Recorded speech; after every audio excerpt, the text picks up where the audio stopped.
No. 20 minutes? Okay. He's going to say some words. Hi, folks. Sorry, we are ready to start.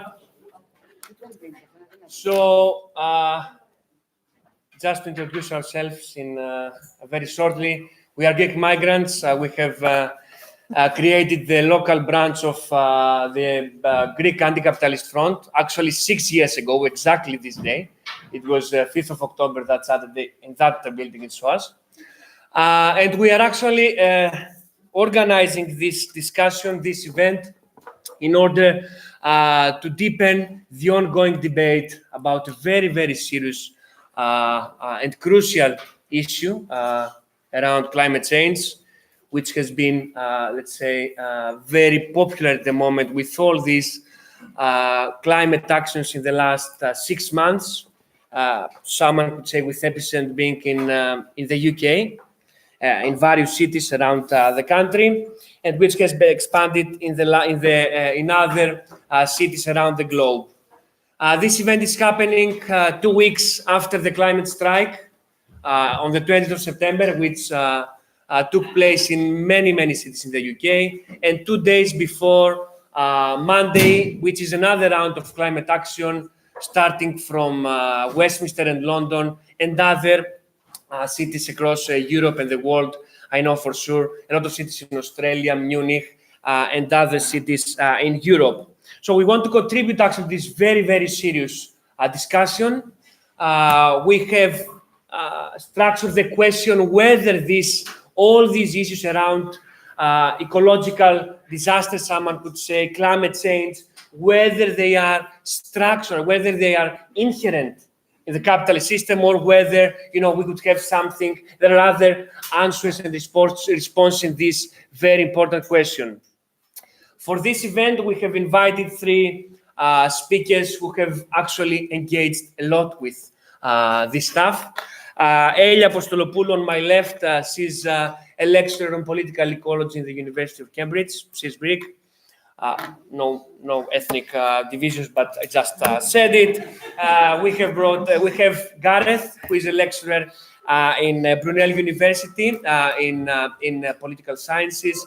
He has been engaged with various actions around climate change and environmental issues in the last 10 years. And we have Maria, just arrived from Greece yesterday.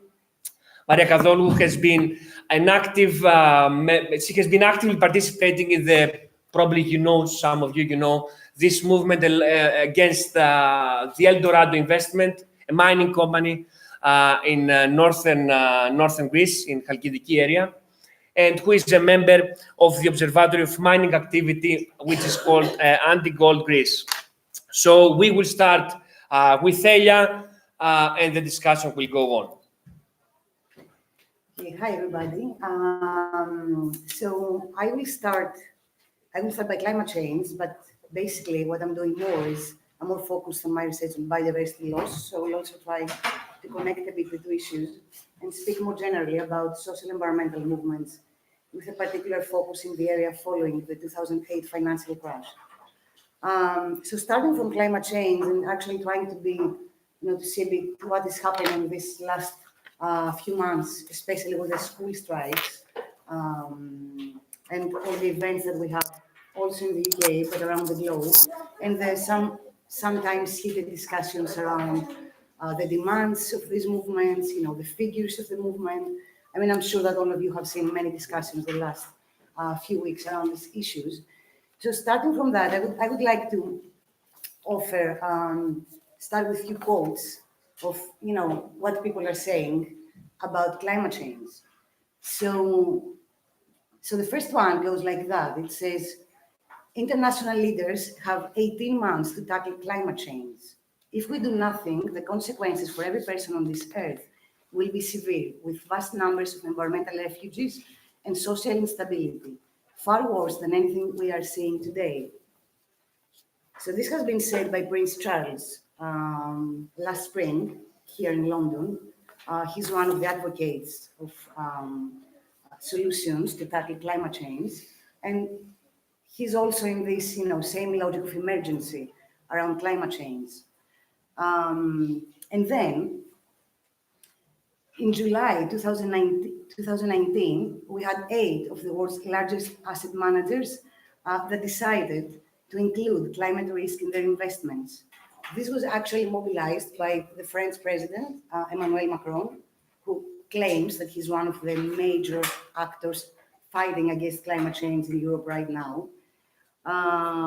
Of course, a few months later, in response to the school climate strikes, the French government had very different things to say about climate change. So we are reading in September 2019 in the UK press, Macron again saying there are a lot of citizens' actions that are useful, but such radical positions, imagine that he refers to the speech that Greta gave to the UN, this is a very radical position, are liable to antagonize our societies. And of course, this is not what we want, because we need consensus to resolve the climate crisis.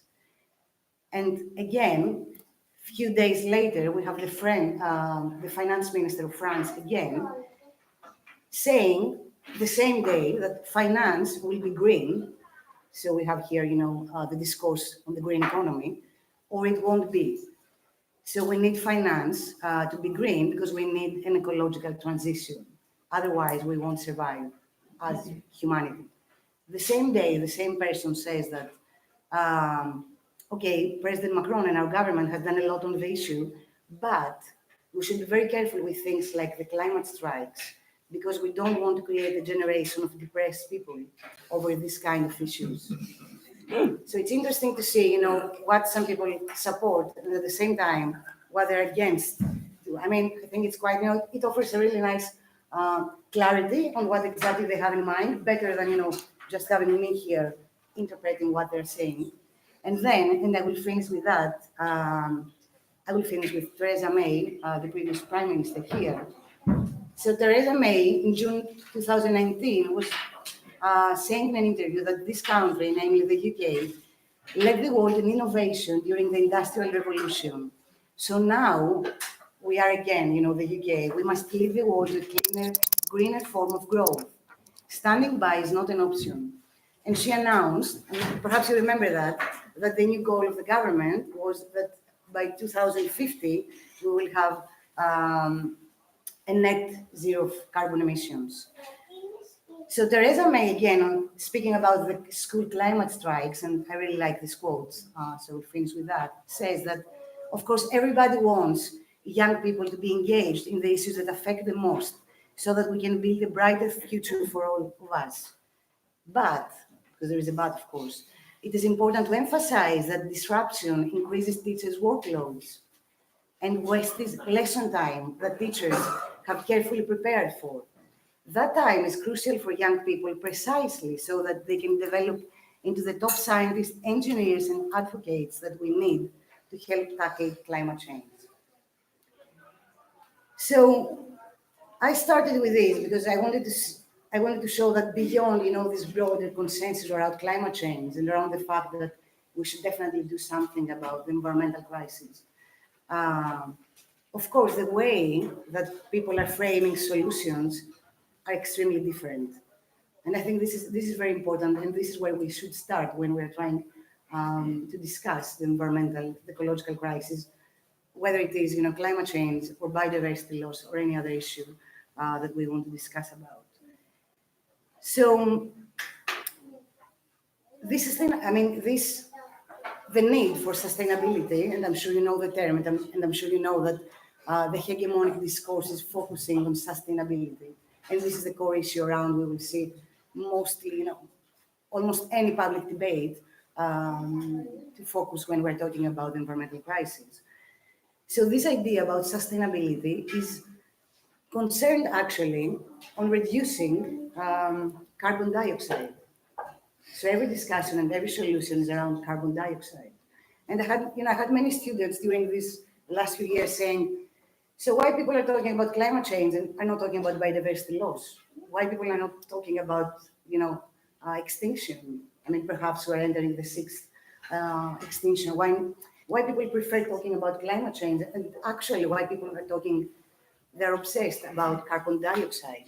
Why is this? Why are we talking about these things? Why we have, we have about this particle, and we're talking about only about this. So I would like to draw a bit here on Eric Swingendow. Perhaps you know him. He's a professor in the University of Manchester. So Eric Swingendow has written a lot about climate change and about post-politics and about the way that we frame our main political responses shows is even if we're trying to frame actually our political responses as neutral or as technical or as apolitical, this is a very political stance. So he has written extensively on that, and you will find a lot of things online on his work. So I would like to draw here on what he was writing about, starting from climate change and starting from carbon dioxide, about this idea of, climate change as a universal threat for everybody, as a universal threat for humanity, or as an emergency, as what Mike Davis has termed, the ecologies of fear, so that we should all be afraid because this is coming, and this is coming for every one of us. So these ecologies of fear, yes, they are political, they are framed as apolitical, and they're usually focused on two things, either on the need for techno-managerial transformations or on the need for individual transformations of our behavior.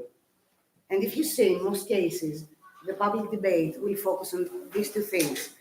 Science and technology can help us, tackle climate change, resolve any issue, because we will, for example, promote geoengineering or, any other things that you can imagine. Or the other thing, please do recycle more. Go to an organic farm, which of course is good. I'm not saying the opposite, because, it's on you. If you change an individual behavior, we will resolve this crisis. So we see these two things, and this is quite important. Sometimes these these two core solutions quite easily take a dystopian turn when people start talking about what Marcus was talking years ago, and me here, overpopulation. And this is the third thing that is coming in the discussion. We are too many. Of course, not here, not in Europe, not in Britain. We are too many in Africa. We're too many in Asia. Okay, and this is the third thing. And I would like to mention here some very, well-known environmentalists, starting from Sir David Attenborough. And I was working in his building in the University of Cambridge for years, the David Attenborough building. So he's a figure that everybody respects in the university that I work. And of course, all people in conservation respect him. And there's a lot to respect him about. I don't want to say the opposite, but I want to say something else. So taking this kind of very well-known environmentalist, or, James Lovelock, perhaps you know him, or Jane Goodall, these big names of good people working for the environment. All of these people are reproducing this rhetoric that I just mentioned around techno-managerial optimism and around individual behavior, and even worse, around overpopulation. The number one issue in conservation today is overpopulation.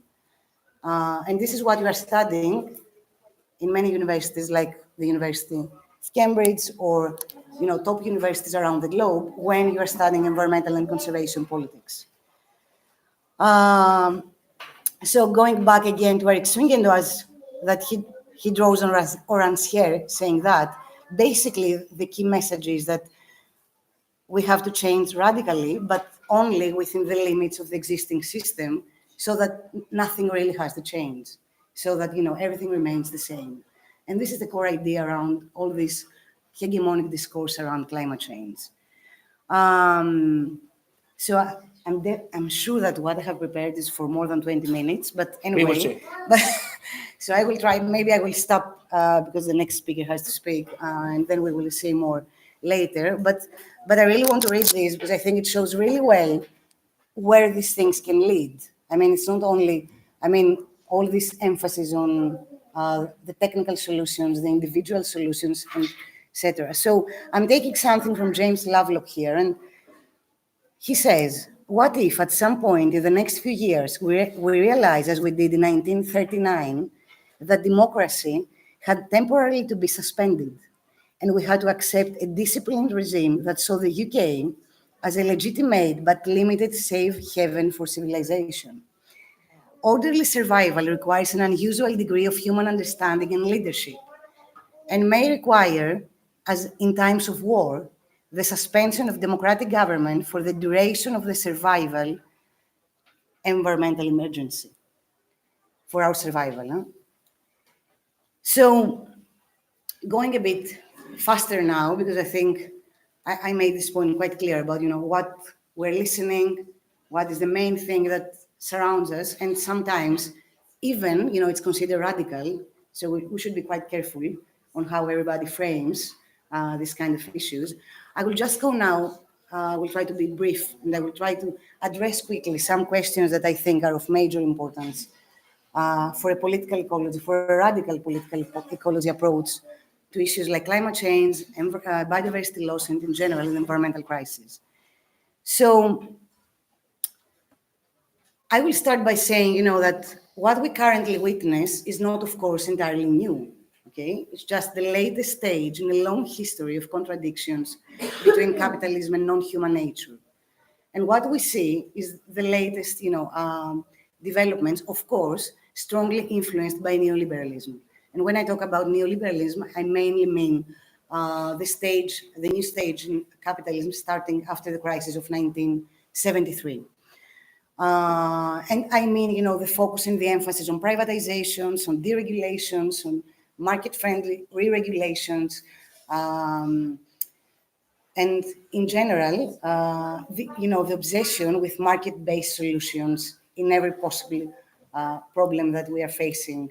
Either it has to do with environment, or with education, or with health, or with everything. So we can say a lot about this if you are interested on the history behind these ideas in the case of the environment. And we have a very long history, which is extremely interesting and relevant here, around environmental markets. So one of the core solutions about, that I guess actually the most popular solution right now globally is framed around the establishment of environmental markets. This started, of course, with the Kyoto Protocol in 1997. But now we have markets for everything. We have markets for water, we have markets for biodiversity, we have markets that we can exchange different habitats. We have species banking. In this country, we have the Environment Bank. I don't know if you know the Environment Bank. You can go online and read more about the Environment Bank. The Environment Bank is an environmental broker. And what they say to advertise themselves is, as you need a broker for other things, of course, you also need a broker for the environment.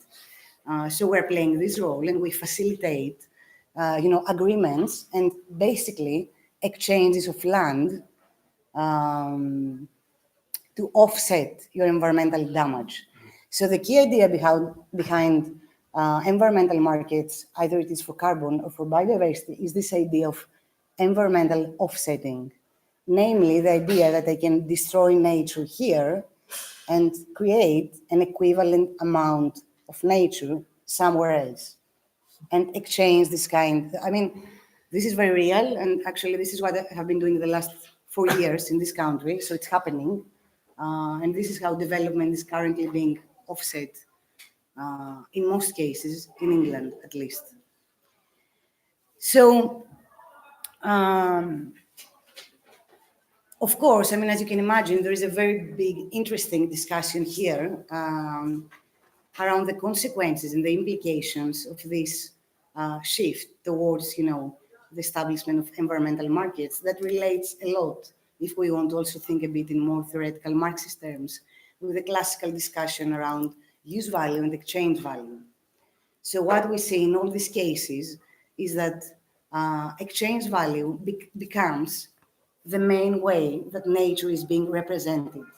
And this is, of course, major. It has major consequences, as it has for everything else, because this doesn't happen, of course, only with nature. It happens with everything. But imagine taking non-human nature with the great variety of, the case of biodiversity, for example. Even if we try to define biodiversity, it's almost impossible because, at the most basic level, biodiversity is everything that surrounds us, everything that, exists beyond humans. Okay, the non-human, I don't mean the built environment, of course. So imagine to try and describe biodiversity loss, species loss, habitats loss, climate change, carbon, in terms of priced credits, because this is what these markets are doing. And say, your environmental damage was 5 biodiversity credits, and they have this price, and you can pay this price, and that's fine. You can destroy the last piece of green land in North Tyneside, where I was working, a working class environment with a park that, people were going every day for everything you can imagine. The kids were playing there. It was basically the last green space in the whole county, destroyed for a huge housing development of luxury villas and offset in Northumbria, if I pronounce this, in a different area, saying to people as an argument that, it's fine, you can always take your car and drive 20 minutes and go to the new green area. Well, yeah, but these kind of crazy things are happening, and this is how, non-human nature is being valued right now, not only, of course, in Europe and in the US. These things are very, very, very advanced in Australia, very advanced in the US, more advanced actually than they are here. And they're rapidly developing in Asia, in Latin America, and in Africa. It's everywhere. I mean, the last time I was reading about this, we have more than 13,000 projects of this kind of offsetting I just mentioned around biodiversity. So there is this very, very important and popular. I mean, the first question, of course, was around environmental markets, and I wanted to say a few things because it's, as I said, it's the mainstream and the popular solution, and everywhere you will go, and they will be talking about the environment, the first thing you will hear is, we have to create environmental markets, or we need environmental taxes, or we need the polluter pay for the damage that they are creating. So everything is around, this idea of giving a price to nature that is being largely understood as an externality. If you are interested in economics, perhaps you will know the term. So the main idea behind this is based on neoclassical economics, and it is that, in the way that our economy is working, we don't take into account nature. It is an externality. So we have to internalize nature in our accountings, and we will do that by giving nature a price. I mean, there's an extremely interesting and important discussion. I'm coming from a Marxist background, and I'm writing on Marxist political economy. So, and there is a paper that we can distribute. It's very relevant, what published last week by me and a friend, that we're trying to explain that this kind of solutions, of course, have nothing to do. Nature will never be internalized into capitalism because you will give a price. Okay, the problem starts from the production. This talks about other things, about consumption, circulation, has nothing to do with the core contradictions of the capitalist production mode. So I'm going faster because I have no idea how much time I'm more. Okay. We are always out of time. And I'm going to the second very, very, very important question about, who is to blame? Even though I'm sure that I have already given some ideas about what I have in mind, but this is a very popular issue again. And perhaps we live in the era that, this is the main thing, your lifestyle. Change the things you are doing, change what you are eating, change what you are, wearing, your house, your car, whatever, everything's around that, which, as I said, is perfectly fine. I have these concerns. I'm trying to respect this kind of, more environmentally, conscious behavior, but this is not the main issue, and we will never, and I'm quite sure on that, never resolve the environmental problems we have if all of us, change completely our behavior, because this is not the main issue. So I was reading recently something really nice from Naomi Klein. She put this really in a very nice way, and she said, so many environmental responses have just been, minor tweaks to an economy based on endless consumption. Take your electric car to the drive-through for a burger or a Coke with a paper straw. Look, of course, it's better than the alternative, but it's nowhere close to the depth of change required. I mean, of course, and we have many other examples around that. And then again, from Naomi Klein's book, This Changes Everything, she writes again, we are stuck because the actions that would give us the best chance of stopping catastrophe and would benefit the vast majority are extremely threatening to an elite minority. that will never allow these things to happen.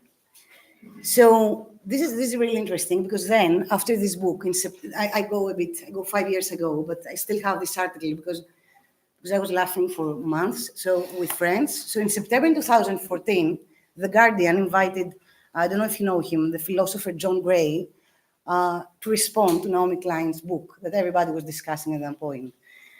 And he started by saying, well, people think that Naomi Klein exaggerates. Wow, I think the opposite. The problem is bigger from what she says. She's trying to say that the problem is between capitalism and, climate. No, it's bigger than that. It has to do with humanity. Okay? So, and of course, this is not naive. I mean, he's not naive. He didn't say that because he doesn't understand that this is not actually the case. But this is a very, this is an orchestrated attempt to say that, it's all, it's our fault. We are to blame for that. And we will have, the consequences of all of that will be equally distributed to us. Of course not. This won't happen. It's not already, the opposite is happening. And I will give you some very, basic key numbers that perhaps you already know, but I think they're useful for this kind of discussion. So we know that, 10 major corporations are responsible for the 71% of the emissions created since 1970, just 100 corporations. We also know that the richest 10% of people across the globe are responsible for 49% of lifestyle consumption emissions. And we know that, we have data, we are sure about it. And of course, we know that, it's not the same for everybody, as it's not the same for everybody, if you think about health, it's not the same for everybody. So in October 2018, I don't know if anybody remembers because there are so many events like that, but there was Hurricane Michael going through Florida. And there was a picture, a photo that became viral. So it was just one house, I don't know if you've seen that, in Mexico Beach, one house. And everybody was wondering, wow, how is it possible? How this house over there? So the owner of the house was one of the most, the wealthiest persons in this area. And he has spent a vast amount of money, I don't remember the exact number, to build something with the best available technology, that would be able to withstand up to 400 kilometers per hour wind speed. So that's why there was only this house in Mexico Beach, in every picture, resisting the environmental catastrophe. So, of course, we are not, we don't have equal, we are not all to blame for that. Consequences and impacts are not equally distributed, and we know that for sure. And we already have very important, cases of climate refugees, and we already have societies in many nations across the globe struggling because of this kind of changes, either in climate, either in biodiversity. So I will mention here, there is an excellent article by Andreas Malm. He has written a lot about climate change. And one of his more popular articles in Jacobin, I think, he's giving 6 simple facts, as he says, to explain and convince people, based on historical data also, that, we are not all implicated in this kind of environmental, in the environmental crisis that we're currently facing. So I won't mention all of these. I will just mention 4 of these. So he talks about China, and he says, that in the 21st century, emissions explosion came from China. Of course, this has nothing to do with overpopulation, like, this well-known environmentalists would say. It has nothing to do with lifestyle patterns. But it has, of course, to do with the major expansion of infrastructure in China. And this is, of course, related, this is related to foreign capital and investments that are happening there to extract surplus value from the exploitation of cheap local labor. And this is one of the main facts that we have for the 21st century. And again, we have many data that confirm that this is what is actually happening. So the other thing that is very important is the unequal consumption of energy. And I'm sure you have heard and read about it. So to give you again some very important numbers. So the 19 million inhabitants of New York State alone consume more energy than the 900 million inhabitants of sub-Saharan Africa. And of course, a single average US citizen emits more than 500 citizens of Ethiopia, Afghanistan, or Mali. So this is, if we want to talk about, overpopulation and consumption, it's better if we take a look, on what exactly is happening. The other two things, and I will actually finish with that. So is that that he mentions in that article is that capitalist states, especially advanced capitalist states, enlarge fossil infrastructures and build, new airports, new highways, new high-speed rail lines, like here with HS2, and the major issues are arising around that. Of course, without ever consulting their citizens. And in most cases, and this is what I want to emphasize for the end, these citizens will oppose this kind of mega projects and mega plans. And this is what is happening around the globe, especially the last decade after the 2008 financial crash, that we have a major infrastructure boom globally. So, and this is the same, and this is the fourth important issue around the oil and gas industry.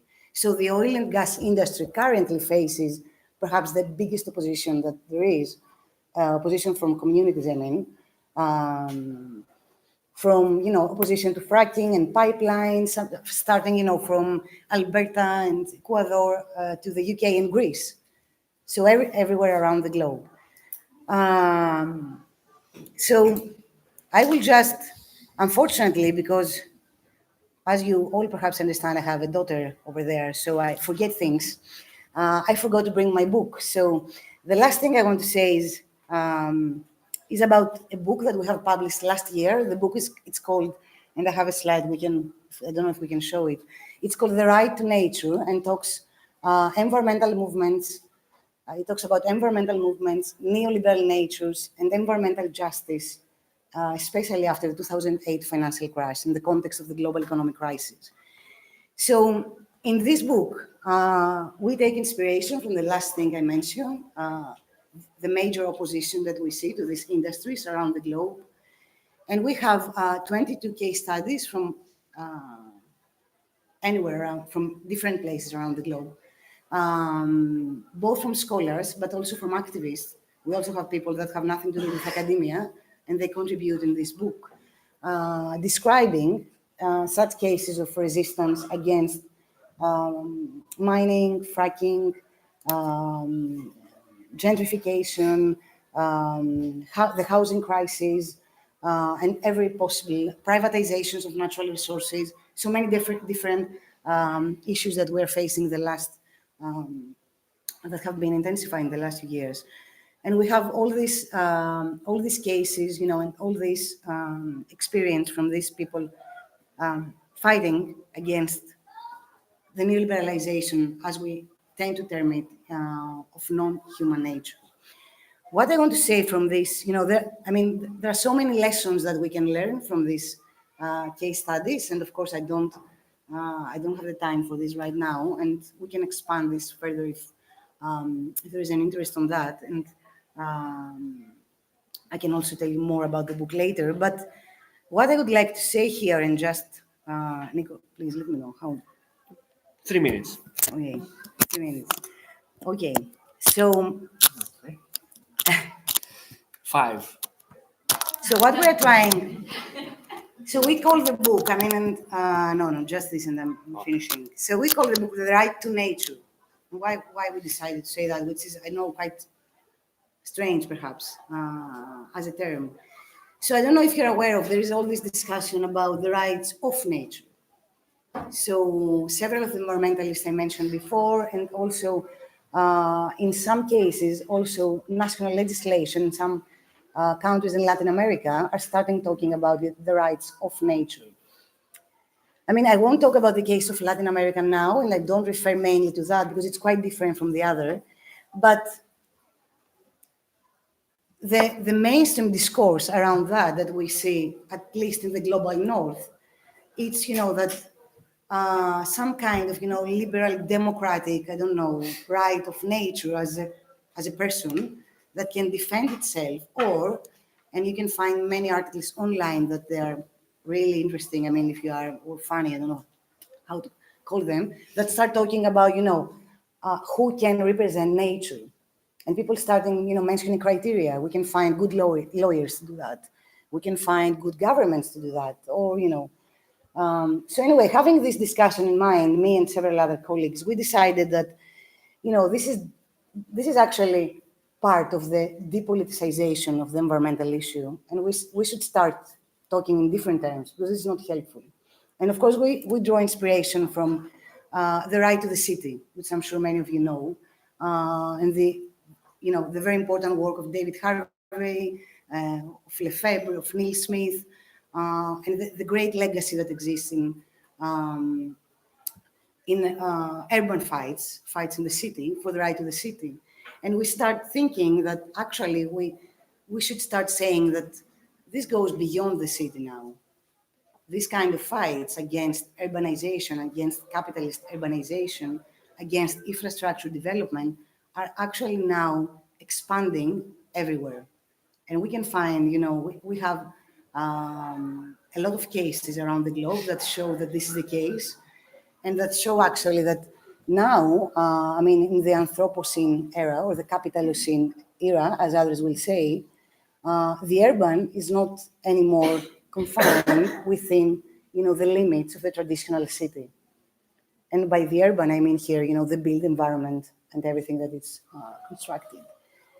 So this is what we had in mind. This is why the book had this title around the right to nature. And we wanted, by drawing on these movements and these strangles and these scholars, we wanted to expand this discussion and start saying, that even though this is challenging, especially for the Marxist tradition, because in the Marxist tradition, many times environmental movements are considered movements that don't have a revolutionary potential. So we wanted to start and openly say that this is not the case.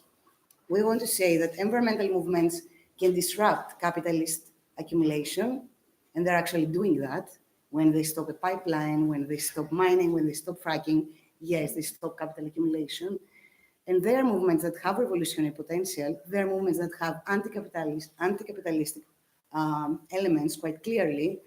And we should, try to see in the 21st century, in our era, a way to expand our fights beyond, beyond the factory, beyond the neighborhood, because the previous era was the era that was fighting to expand from the factory to the neighborhood.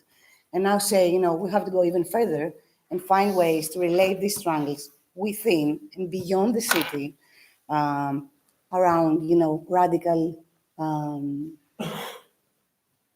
and alternatives that will be, openly opposing capitalism as completely incompatible with any kind of socio-environmental sustainability and justice.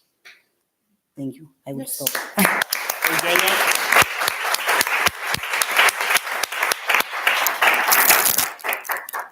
So, Gareth. Okay. Thank you very much for the invitation. Is it Nikos?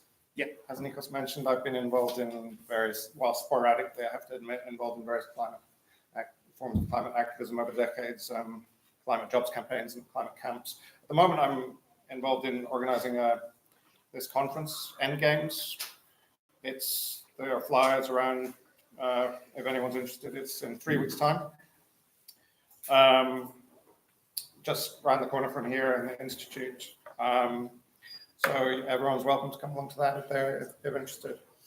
I want to begin with mentioning something quite inspiring that happened a couple of weeks ago, which was the Green New Deal motion at Labour Party conference.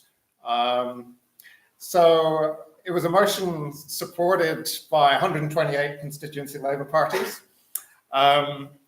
Which is a phenomenal number. It's by far the biggest number of CLPs backing that motion. It was backed, importantly, by many trade unions as well, led from the floor by by Matt Rack of the Fire Brigades Union, supported by the CWU and a whole bunch of other unions. It was a very radical motion. setting a target of 2030 for sort of wholesale decarbonization of the British economy. It was a motion that voiced support for accepting climate refugees, which isn't a legally constituted category yet, but should be and has to be, accepting climate refugees into this country. It was a motion that argued for soaking the rich, relieving them of some of their fortunes to pay for the essential transformation of the British economy. There was a commitment as well to nationalising the fossil fuel industries, which is a necessary first step to shutting them down. If in private hands, they're certainly going to remain pumping out as much fossil fuel as they can. So it was a very inspiring moment, and I think it gives a glimpse of some of the policies that are going to be urgently needed or have been urgently needed for the last 50, 60 years. But now there was a part of the motion that called for an end to airport expansion, not just an end to airports, which we desperately need, but an end just to the expansion of the damn things. It was nixed by a couple of the big unions, GMB and Unite. Nonetheless, it was huge, I think, a huge moment that a major political party has introduced such a radical program. Whether it gets into the Labour Party manifesto, well, and whether Labour get elected, we shall see. Nonetheless, it was very inspiring. And I think it was really all made possible, at least the degree of its radicalism was made possible by the fact that we've been seeing building over the last year or more mass movements, the school strikes and Extinction Rebellion. And because it's when organizations like the Labour Party are pushed from below, that's when they can at least put radical policies on the agenda. I don't think, by the way, I broadly agree with Elia that fear can be a demobilizing sentiment, but I think a lot of the school strikers have fear as the part of the portfolio of their psychological motivation, at least some of those that I've heard of do. So it can be an energizing, motivating sentiment as well. Certainly I experience fear when I think of the future, and especially in 20, 40 years' time. We'll see. Now, if global heating is going to be mitigated at all meaningfully under capitalist conditions, it's going to require a lot more than Labour Party motions at conference. We do it, I think I'm just going to raise this as a sort of conundrum. We do have to face a conundrum. Capitalism is a system of compulsive accumulation, where firms are driven by competition to expand the scale of production, to constantly introduce new product lines, and scour the world for cheaper materials to produce more and more products. This is the system, therefore, that has been impelling the planet towards tipping points where feedback mechanisms will begin to kick in more and more that could project the planet towards runaway warming and eventually a hothouse Earth, and possibly, who knows, I mean, certainly mass extinction that Elia mentioned, maybe even of Homo sapiens, we'll see. So capitalism is driving the planet towards this conflagration, and yet the only powers that in the short and medium term are able to mobilize the resources and manpower that are necessary to launch a sharp change, a sharp transition, a Green New Deal are capitalist states. And if there isn't a radical global transformation, or at least a transformation in the global north and in the BRICS, so-called, some sort of very radical transition in the next transformation in the next decade or two, then global heating could be absolutely impossible to reverse. So much is going to hang on how the left tries to finesse this problem. Now, so that's so much. That's by way of an introduction. Being a nerd and having studied at university a long time ago, where I treated the question I was asked a bit like you treat an essay question: is global heating reversible under capitalism? So this got me wondering: is it reversible under capitalism? Well, if global heating is going to be reversed under capitalism, you're going to have to even overpower the effects of the feedback mechanisms that are kicking in, the melting of the cryosphere and so If that's to be achieved, then vast quantities of carbon are going to have to be removed from the atmosphere and put back into the lithosphere. It's always great to be talking to Greeks and using complicated words like lithosphere, because everybody understands automatically what you're talking about. So let's start. You could start with technological solutions. So carbon removal solutions, for example. And I take Elia's point absolutely that there's a problem in the sort of basic kind of ideology of capitalism to focus atomistically on one problem molecule. But nonetheless, it is a problematic molecule, and it is going to have to be removed en masse if global heating is going to be reversed, to address the sort of essay question that we were given. And so far, very few solutions have come up. What are the various options? Well, you can sequester carbon into a more solid state through regenerative agriculture, through biochar, through afforestation, protecting wetlands, that sort of thing. Obviously, there are limitations of those strategies. Afforestation requires a lot of land, much of which is used for agriculture. There's the problem that afforestation doesn't actually put carbon back in the lithosphere, and trees will rot eventually, releasing methane. And a lot of them seem to have a habit of burning, especially in the Arctic and the Amazon lately, and so on. So there are limits on these solutions. Nigel Farage was on the radio this morning, and his one environmental policy that he advanced was afforestation. But it's the one that doesn't, and of course, it's a good thing to plant lots of trees, but it doesn't get carbon back under the ground. Then, of course, there's carbon capture and storage, taking the carbon out of power plants, steelworks, cement works, the carbon dioxide, and putting it in massive pipelines, sticking it under the ground somewhere. There are drawbacks to that. Most of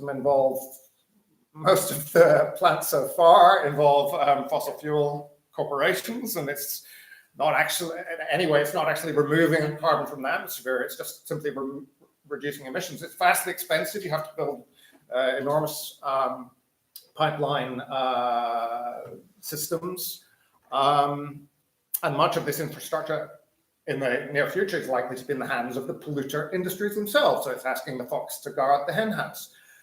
Or you can try and extract carbon dioxide directly from ambient air and stick it underground. That is so far incredibly expensive. Vast amounts of energy are required to create the chemicals you need, the sodium hydroxide, etc. And that energy would have to be supplied for it to be, deliver its purpose from renewables. But renewables, and I'm including here solar, wind, and geothermal, all combined make up only 1.5%. 1.5%, that's almost 0% of global total primary energy supply at the moment. 1.5%, almost nothing. There's a lot of hype around them. And when you look purely at electric power, obviously the figure is higher than that, but we need to look at all energy, including the energy that people stick in their cars. Then, of course, there's BECCS, bioenergy into carbon capture and storage. It was the basis for the Paris Agreement of a few years ago. All the hopes of the Paris Agreement reducing climate change, global heating to about 1.5 degrees over pre-industrial levels, all of their hopes are pinned on BECCS. But it's very expensive, will take up vast quantities of land, half a continent or two. Plus, changing the land use releases a lot of carbon as well. So even in its own terms, it might be pointless. So there are real problems with some of these technologies that are under discussion. But possibly nuclear fusion will come along, suddenly switch on. There's no sign of it, but maybe, who knows? Possibly some extraordinary catalyst will be discovered to extract carbon at very low energy and enable a massive rollout of carbon capture and storage and so on, atmospheric. Returning carbon to the lithosphere and reversing global heating under capitalism, but don't hold your breath. What this also means is that even under socialism, it would be pretty damn difficult to reverse global heating, given the technologies that are available. The other sorts of technologies that are in discussion for at least mitigating global heating through radically reducing the amount of emissions we're sticking into the atmosphere. There are things like, obviously, the ones you know about, renewable energies, electric vehicles, high-speed rail, and so on. And rolling these out around the world is something I broadly support. But I think a lot of the discussion of them, it shows a lack of awareness of what is involved in energy and materials terms. Take high-speed rail, for example. Let's say you shut down all plane travel because aviation is one of the worst offenders in climate change. Shut down all aviation. Well, there's an assumption on large parts of the left that you have to replace all these plane flights through high-speed rail. Well, okay, so connect up all the cities of, say, America. Well, define a city as quite a big one, bigger than New Orleans. That's 50 cities. Connect them all up. Now, whatever the sort of way you connect them, whatever the network topology, that's going to take an awful lot of track, and the rest of the world is going to demand the same living standards, obviously, as the Americans. So the Salvadorian in eastern Brazil will need to rapidly get to events in Manaus, and the Muscovite to Omsk, and so on all around the world. Then, however, you might find, well, where are you going to extract all the materials for this? Because these sorts of construction projects, as you can see from just HST, London to Manchester is going to take 20 million tons of concrete. These construction projects rolled out around the world are going to be absolutely colossal, possibly enough to burn the planet to a crisp. I don't know, I haven't done the sums. You could reach a stage where so much cement is being manufactured and so much iron ore dug up, the recent breakneck expansion of materials use in China, for example, will look in comparison like a sort of after-dinner burp or something. Because concrete is, after the fossil fuels themselves, the greatest source of, the greatest single source of greenhouse gas emissions. And as I said, just 100 miles of high-speed rail in Britain is going to take 20 million tons of concrete. That's the big one, the metric tons, not the little American ones. By one estimate, concrete already outweighs the combined carbon mass of every single tree, bush, and shrub. I like the way they include bushes and shrubs. I'm not quite sure of the difference. On the whole planet, every tree, bush, and shrub on the whole planet. So I think we need to add to that, but we need to be a bit wary as well. Same applies to renewable energies. Wind, carpet the world with wind. There's a wonderful book, I hope it's going to come out soon. I've read the manuscript by an anthropologist called David McDermott Hughes. It's called Who Owns the Wind? The Wind. It's a gorgeous book. It's kind of ode to wind power, to wind turbines, to a turbine bristle landscape. It's an eco-modernist manifesto. He says, my landscape of utopia sprouts with steel. But even though I'm not an eco-modernist like him, it's a beautiful book. And it makes a powerful argument that the air should be nationalized. It's a brilliant argument. Nonetheless, what struck me in this book is that it discusses wind energy from every conceivable angle: the aesthetic, the cultural, the literary, the political, the economic, obviously, the legal, the technological, the juridical, even the ornithological. Every standpoint on wind is discussed in this book, except there's this glaring absence, and you find it in a lot of discussion of this, a glaring absence. There's no discussion of the materials themselves. There's endless discussion of the technologies of wind turbines and this is Gadget Boy who's written the book. We love these technologies. They're where hope lies. We need these technologies. Any left-wing solution to climate change is going to depend on technological innovation and advance in these things. However, what's not mentioned is all the materials that go into them. Turbines, it's as if turbines don't just turn thin air, they're made of thin air as well, and just to labor the point on this book. But they're not, of course. They're made of concrete and steel and copper and glass fiber and neodymium as well, which is neodymium, when mined, is incredibly polluted, with mines surrounded by toxic lakes and workers in neighborhoods suffering. So when we say we want to carpet the world with wind turbines, we have to factor that in. And other hazards are only now just coming to light. Renewables, the renewables investments have been ramping up the use of, and therefore the leaks of, sulfur hexafluoride, which is 24,000 times more more powerful as a greenhouse gas than our favorite molecule, carbon dioxide, and it lasts in the atmosphere for thousands of years. So when we invest in these things, well, we can probably do something different. And we need to talk about capitalism and cost cutting when we talk about the use of sulfur hexafluoride. But nonetheless, you're getting the point. Similar applies to electric vehicles. In many countries, Germany, the United States, for example, if you include the whole life cycle of creating these cars, including the production and mineral extraction, which is immensely energy swallowing, they emit much the same in terms of greenhouse gases over the life cycle than petrol fueled cars. In that some of the discussion around the Green New Deal, we find that huge faith is being placed in technology. Develop electric aircraft. But no one looks at the small print. Electric aircraft are never going to fly long distances, only short hops, for which train is better. Or biofuel. But if you fill a Boeing 747 with coconut oil, as you can, this is going to take all the world's coconut production just to supply the planes from Heathrow Airport. Being a nerd, I once actually did the sums on this and added up how many coconuts you would need. I can't remember how many it was, but it was an awful lot. So technology, again, this is a conundrum that we're going to face. On one hand, technological applications and innovations are obviously going to have to play a vital role in any Green New Deal or any other left-backed program of change. But on the other hand, we have to bear in mind that one of the defining ideologies of capitalist society is technological fetishism,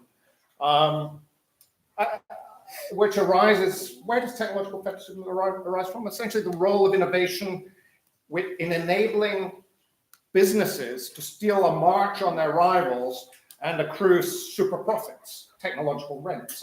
Just before coming here, I went down to the British Museum and was looking at the friezes on the walls in the Assyrian rooms, and all the friezes were of the booty stolen in wars by some of the emperors of Assyria. And of course, in those days, it's the sort of surplus product that's getting exalted ideologically and put on the friezes and the walls nowadays at the British Museum are booty from war. But nowadays it's the gadgets, the technological developments, because so innovation becomes the elixir of success for individual firms. And also crucial to successful capital accumulation is the continual novelty, the continual innovation of new product lines and so on. Industries have to persuade us we need the latest gadgets or we can't play a full part in social life. So here we face the puzzle. When is our enthusiasm for a particular eco-technology, when is it simply buying into that kind of technological fetishism?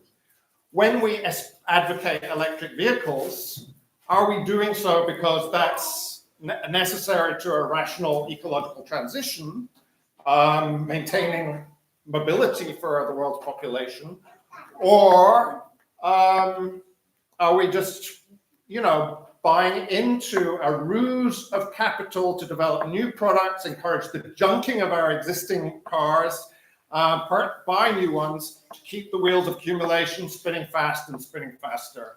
On the political left, I find that I think we can see that technological fetishism and green growth, which Elio was mentioning, I think, they sync together, SYNC, they synchronize together with a politics of class coalition, because the emphasis is on strategies like developing electric vehicles that key sectors of the capitalist class can get behind. These are strategies premised on profit, on accumulation, and on growth. So with that, is degrowth the alternative? I find myself quite torn at the moment between the Green New Deal program and the degrowth program. Broadly speaking, the Green New Deal, if it has a kind of central defining politics, or political complexion, its social democracy, often the left variant, but not always. The degrowthers are essentially narodnik. So I see them as similar to the Russian populist movement prior to the Russian Revolution, who became the socialist revolutionaries in Russia, and from whom the Bolsheviks, the revolutionary Marxists in Russia, learned more than they did from the Mensheviks, incidentally. Now, it's widely supposed that the Green New Deal and the degrowth program, are antithetical. And I want to suggest that they are not.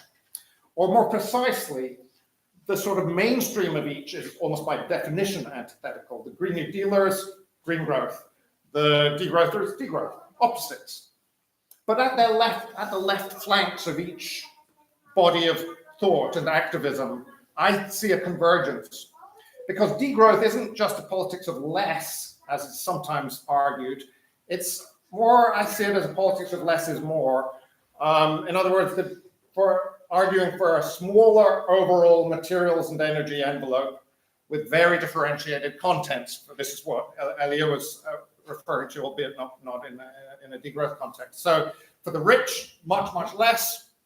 For the billions of people in the world who like even the basics, more good food, better housing, abundant clean water, efficient sanitation, excellent public transport, quality public amenities. In other words, the abolition of relative poverty and absolute poverty, which could be done very, very quickly indeed. For the global north, less energy use overall, less beef, fewer planes and cars, but more self-governed time, cleaner air, better public transport, less hierarchy. All of this requires transformations of the infrastructures of energy, mobility, social reproduction, and with plenty of technology use as well. And many degrowthers campaign for a large-scale expansion of renewables, of public transport, and so on, which do require colossal construction programs. So on the left of the degrowth movement, they're committed to these things and to strong unions, which are vital for struggling for a shorter working week and for improved public services. The best degrowthers I've seen are very similar to the most at the left-wing edge of the degrowth and the left-wing edge of the Green New Deal. I see a convergence around what we might call a reproductive economy of care, understood not only as caring between humans, but between humans and the non-human environment. You find it in the work, for example, of a Jacobin author, Alisa Battistoni, who talks about a future climate-stable socialism, which is oriented toward sustaining and improving human life, as well as the lives of other species, with an emphasis on green-collar labor and pink-collar labor, so teaching, gardening, cooking, nursing, work that makes people's lives better without consuming vast quantities of resources, and all of which would generate significant carbon emissions. A similar argument is put by Titi Bhattacharya in a Jacobin essay called 3 Ways a Green New Deal Can Promote Life Over Capital. So that's an example of the sort of left wing of that movement. Do I have 5 minutes to talk about Marx and Engels? Yep. Oh, because I know that's what you've come to hear about. I just wanted to finish with a little meditation on Marx and Engels and growth. Because I think in Marx and Engels you find, they're always figured as kind of growth manic philosophers who are arguing for expansion of productive forces, with productive forces understood very crudely as technology and so on. But I think in Marx and Engels you find fantastic resources for a critique of growth. They were philosophers who advocated the continual expansion of human needs as something they found just joyful and fascinating about the human species. But that expansion of human needs is perfectly compatible with a reduction in resource use. They wrote a book called The Communist Manifesto, which argues that already the productive forces had already in 1848, that's before the invention of the car, before the invention of the telephone, before the invention of the safety pin, for God's sake, already in 1848, the productive forces had reached the stage at which a transition to communism was feasible. The purpose of production, they argue, is not simply material goods, but the universality of individual needs, capacities, pleasures, productive forces. I'm quoting Marx. And he contrasts those goals with what nowadays would be called the growth fetish that develops within capitalist society, which is characterized by the appearance of production as the aim, production itself as the aim of mankind, and wealth as the aim of production instead of humanity, human needs as the aim of production. He insists that the natural environment is a necessary part of our wealth, which has to be treated with care. He was a critic of deforestation, and so on. There's a lovely point at the start of Capital. He writes that labor is not only source of material wealth. Labor is its father, and the earth is its mother. Slightly sexist, but he was quoting William Petty on the labor is its father bit. But the many disciples of Marx have forgotten about the mother bit. I think you can go a little further than that. Marx developed a rich critique of the growth paradigm in Capital, essentially, and a critique of the way in which capitalism burns up the planet, depleting and degrading the environment because those things don't show up on the bottom line, and the bottom line is all that matters to capital. So the drive to value expansion makes any radical reductions in the throughput of raw materials difficult to achieve. So Marx and Engels weren't really Promethean productivists, I would argue.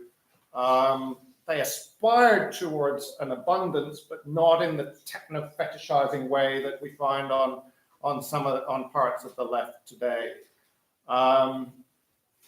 And yeah, may as well leave it at that. Yeah. You got it.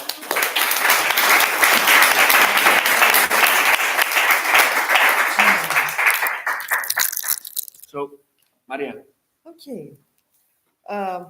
Since I live in Greece and English is not my primary language, please be a little patient with me. To the title question, is climate change reversible under capitalism? My short answer is no, but since we're here, we might as well talk about it. First of all, the latest climate models that were published less than a month ago predict,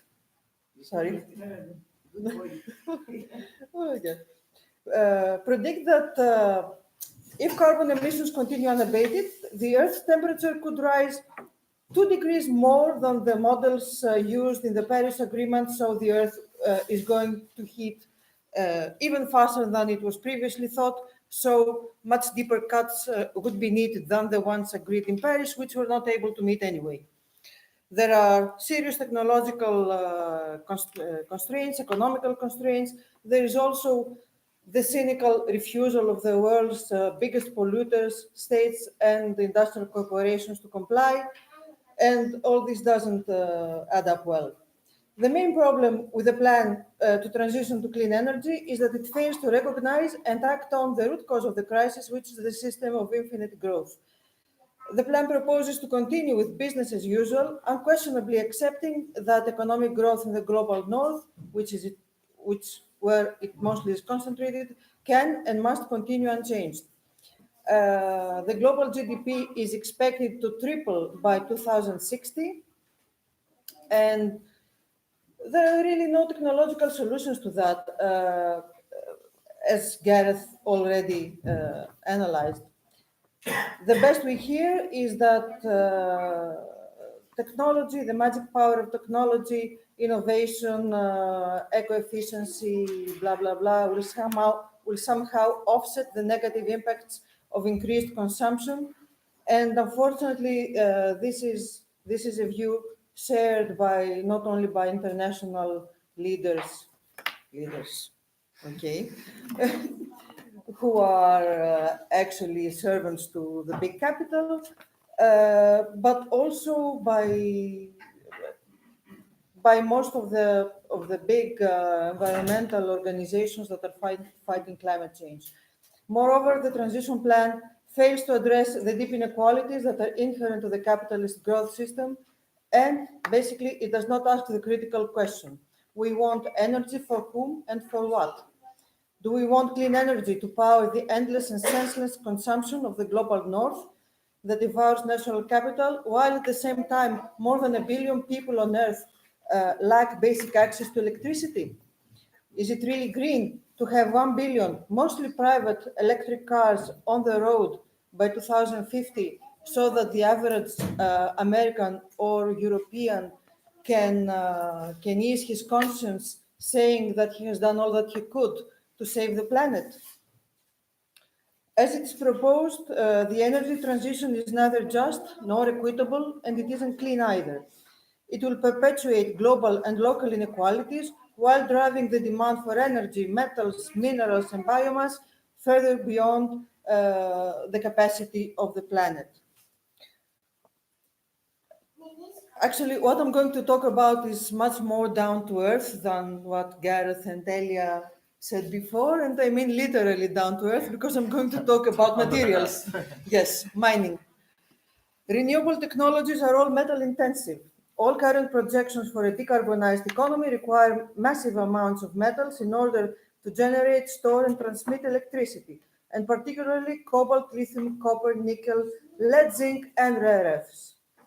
The transition to renewable energy will mean massive increases in mining for increasingly scarce metals and minerals.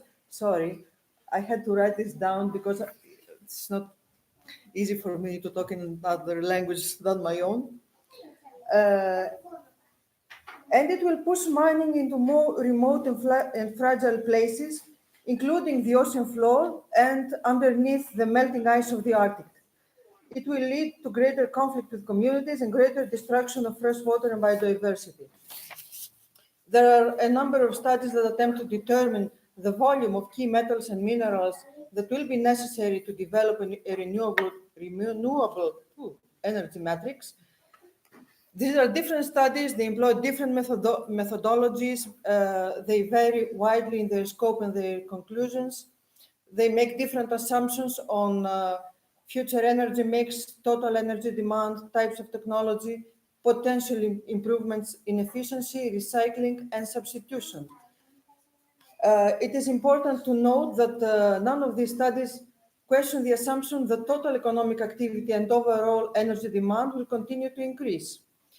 I had some slides which we were not able to show, which would kind of put numbers into images, which would be better to understand. So if the countries around the world try to get their energy grids all fully powered by renewable energy by 2050, as it is envisioned by proponents of this type of transition, the demand for metals such as copper, lithium, and cobalt would skyrocket. Numbers vary, but all studies agree that for certain critical metals, there would be supply constraints. They call them bottlenecks. Cobalt and lithium are the metals of most concern, but overall reserves of 8 metals are likely to be depleted before a renewable energy system can be deployed on a large scale by 2050, if it can be. For both cobalt and lithium, annual demand could exceed the current production rates by around 2022-23. That's in 3 years from now.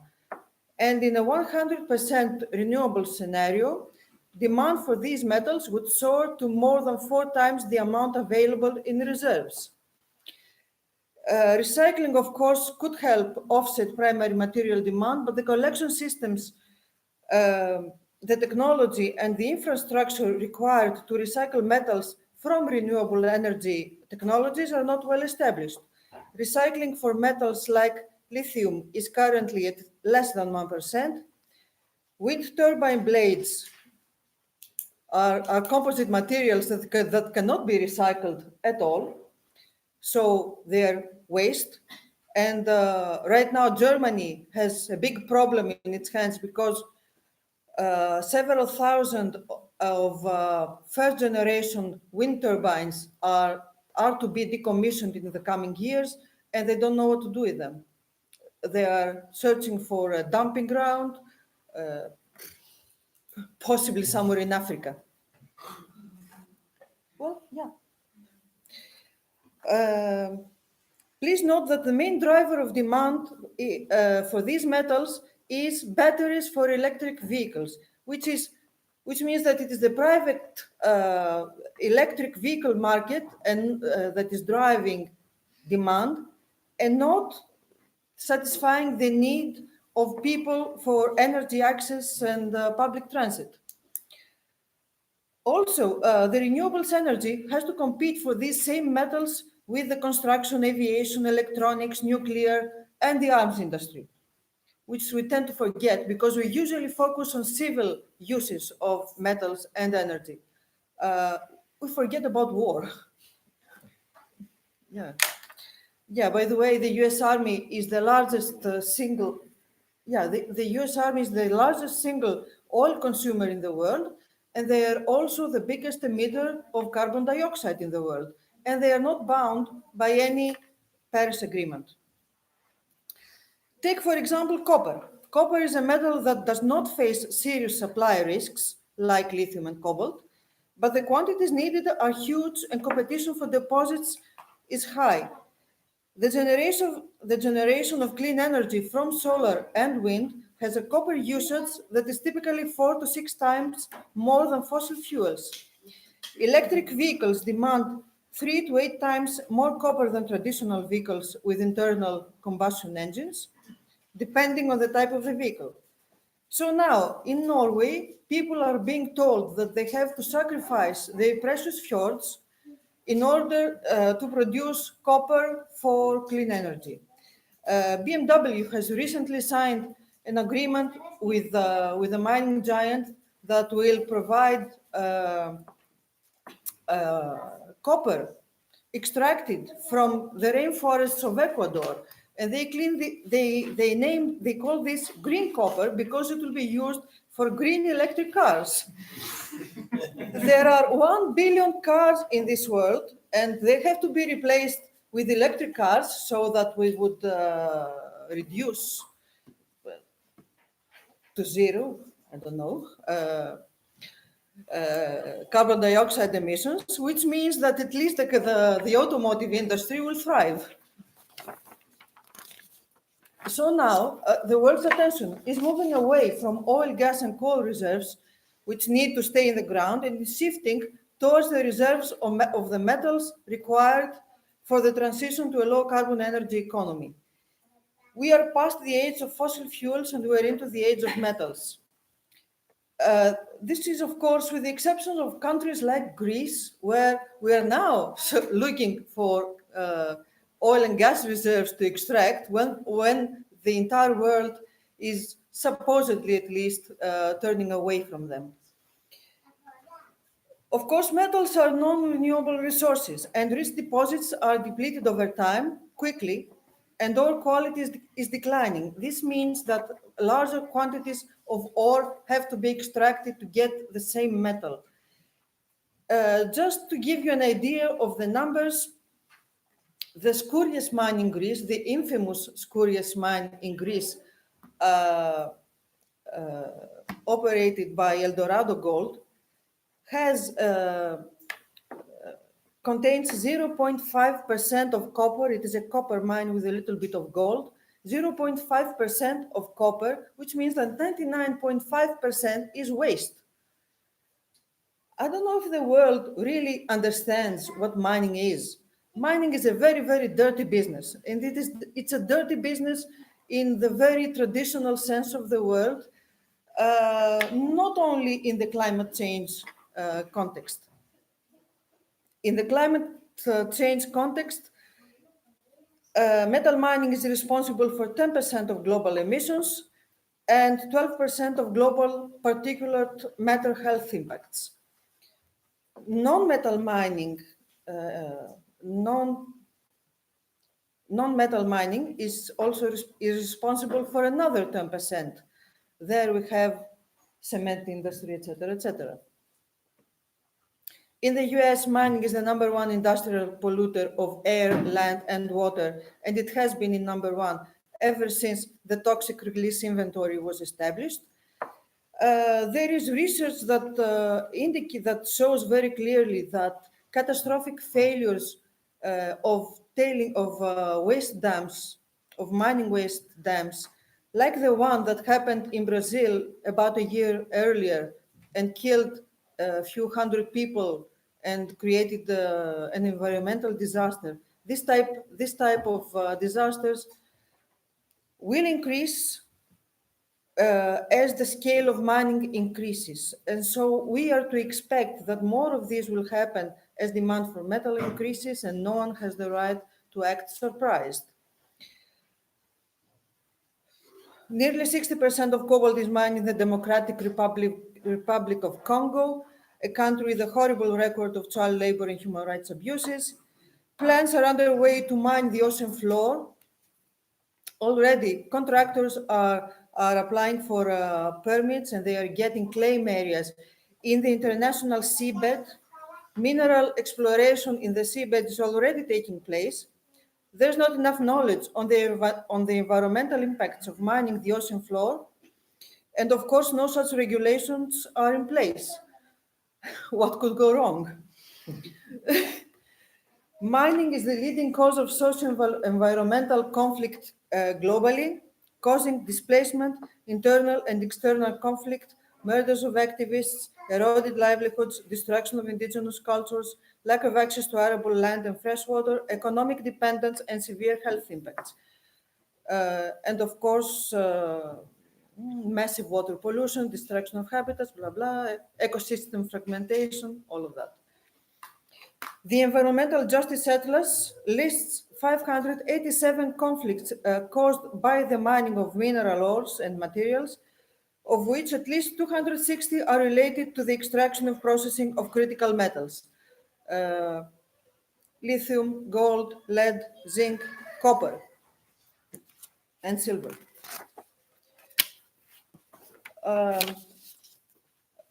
We participate at a network called the Yes to Life, No to Mining Network, and there we have had a lot of discussion in the past few months on how to bring these issues forward and make them part of the global discussion about climate change. Of course, the mining industry and their lobby organizations were way ahead of us. And we are now in the middle of a huge greenwashing campaign where one of the most destructive industries in the world is trying to mask the harm, the abuses, and the human rights violations that it causes and promote itself as a key actor for the salvation of the planet. For many years, roughly since the late 90s, the mining industry has faced popular opposition around the world, which became stiffer as the mines grew bigger. Around the world, communities are rising up against extractivism. From Colombia to Finland, from South Africa to Greece, there are thousands of documented cases of people defending their water, land, and livelihoods, and too often they are being forced to risk their lives and freedom in the process. Only in our fight in northern Greece against the Skouries mine, 450 people, roughly, have been charged and put to trial for various offenses relating to their resistance to the mine. In the village of Yerissos, which is close to where I live, there was no house that did not have one or two people that have been tried. The mining industry, of course, is aware of the opposition it faces, and their own reports cite that the risk of losing social license to operate is the number one threat to their business. But now, under the pretext of metals for climate action or mining for the common good, the mining industry has developed a TINA rhetoric. TINA, there's no alternative. So they're saying that you, the people living near or above mineral resources, have no alternative because we're the good guys and we're doing this for the planet.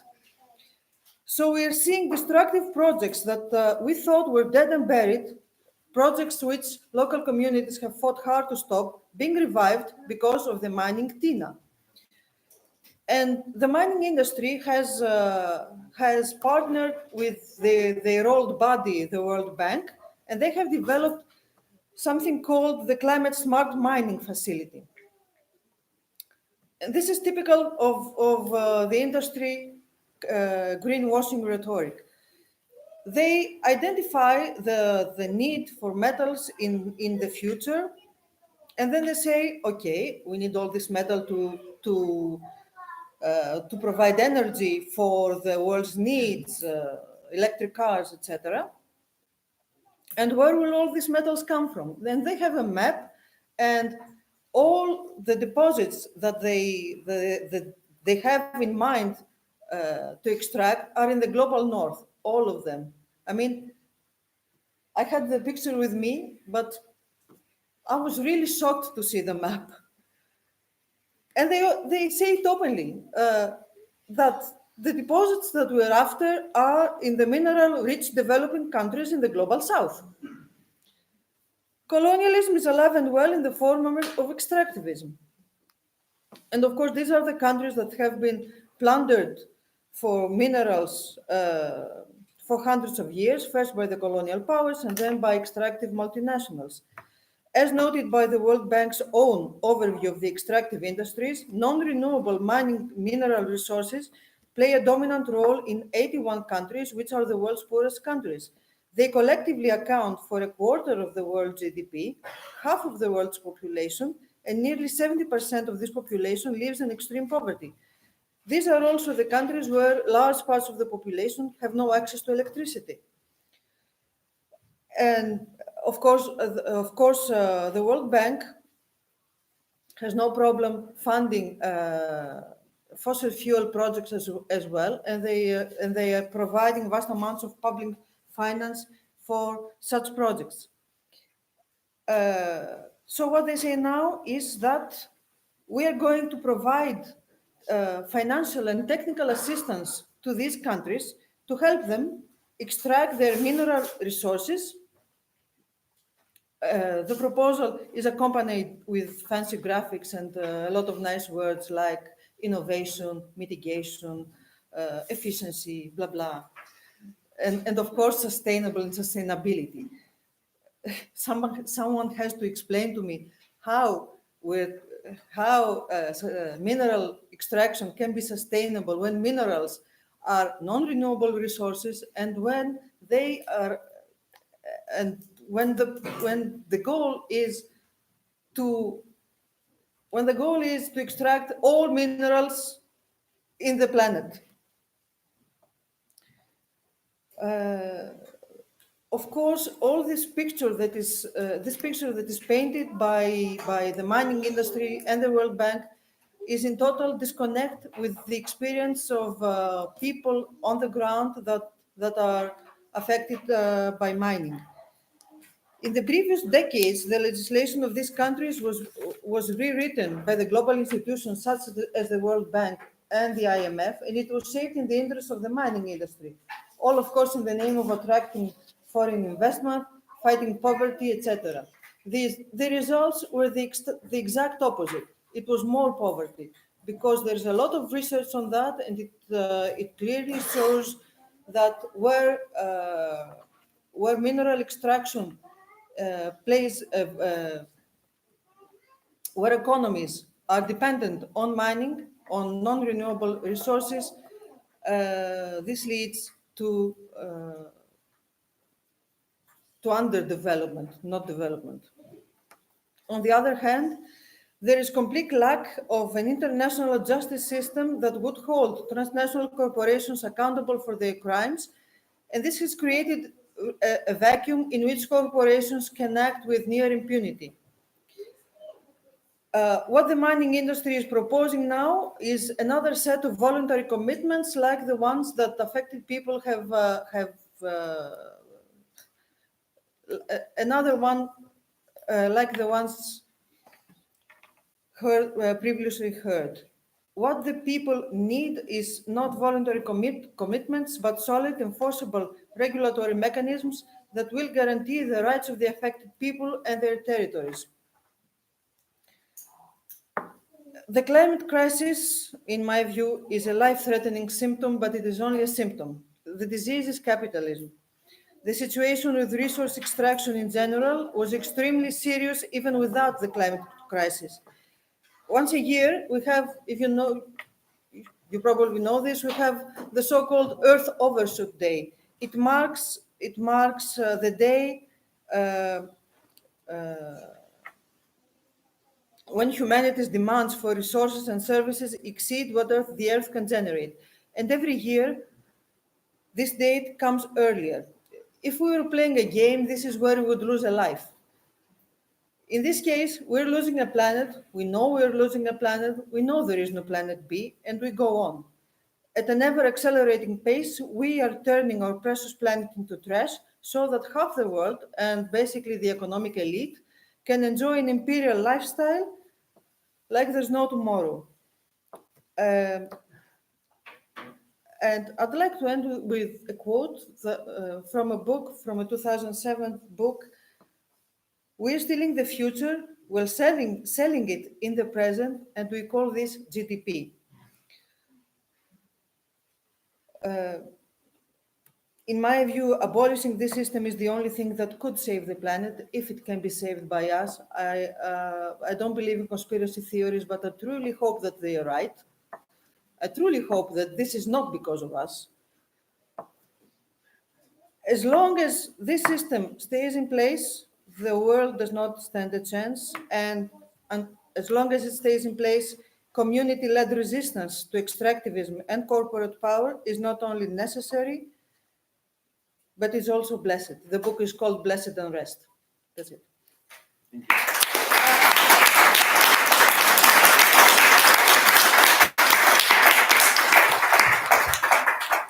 Thank you, Maria. Thank you very much, all of you. You will have an opportunity to summarize again, probably. Questions, interventions, we can go like answering all together in the end. We will see how it goes. Okay. We've spoken such a lot. Yeah, you know. Well, especially me. So up to you.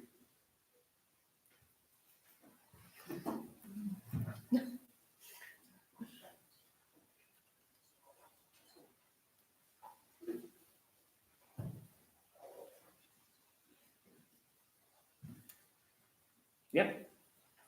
There's a question for Gareth.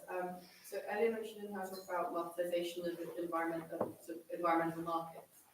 And in your account of why capitalism destroys nature, you referred to, well, it's not in the bottom line. So implicitly, your argument relied on there not being an environmental market for a certain thing. So I wondered if you wanted to kind of reply to that, resolve that, seeming conflict. I didn't quite understand the question. Shall I say it again? Well, what do you mean? Oh, I see. So you're saying that I was emphasizing that the bottom line doesn't include externalities.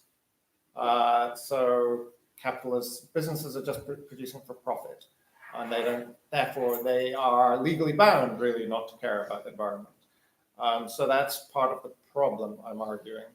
What's the question? Well, the earlier was very mentioned to the fact that one of the main frameworks of capitalist responses to the climate crisis is internalizing externalities, putting a price on clean air, putting a price on water. So, Right. Okay.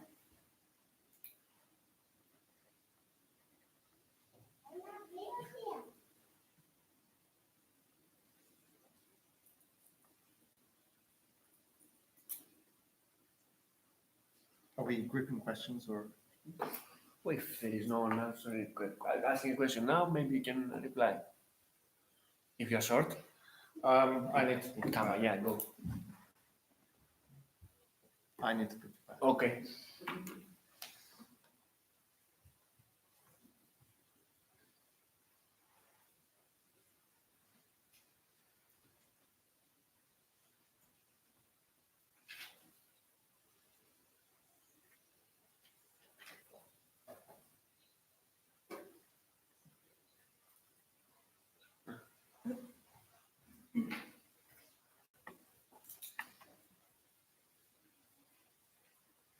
I suppose, Tazy, it's just that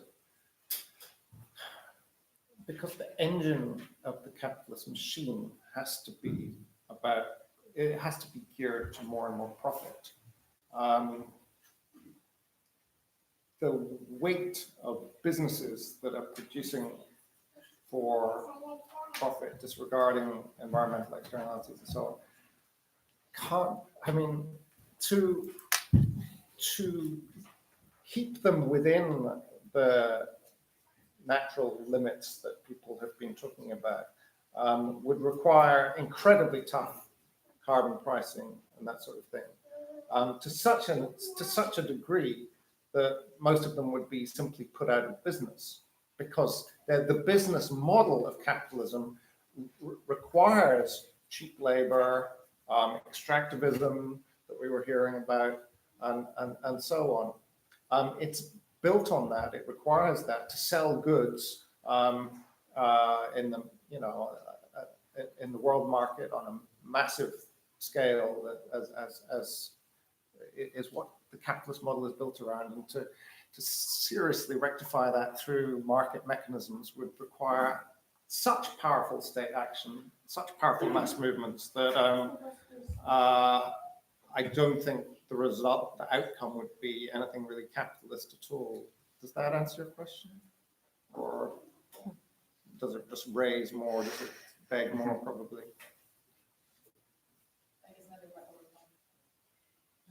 Sorry, I'm a bit distracted right now. So, yeah, sorry. I mean, if you can just summarize the main, because I also missed a bit the question. So it was about environmental markets and that it didn't place the same emphasis that I placed, is that right? Or it was about environmental markets, because I said that environmental markets are one of the major responses right now of capitalism. Yeah, things like carbon emissions trading, that sort of thing. Yeah, just miss your point. I mean, emissions trading is a case in point. It's one of these great innovations, technical innovations, economic innovations that are sold to us as the magic tricks that will ensure a green form of capitalism.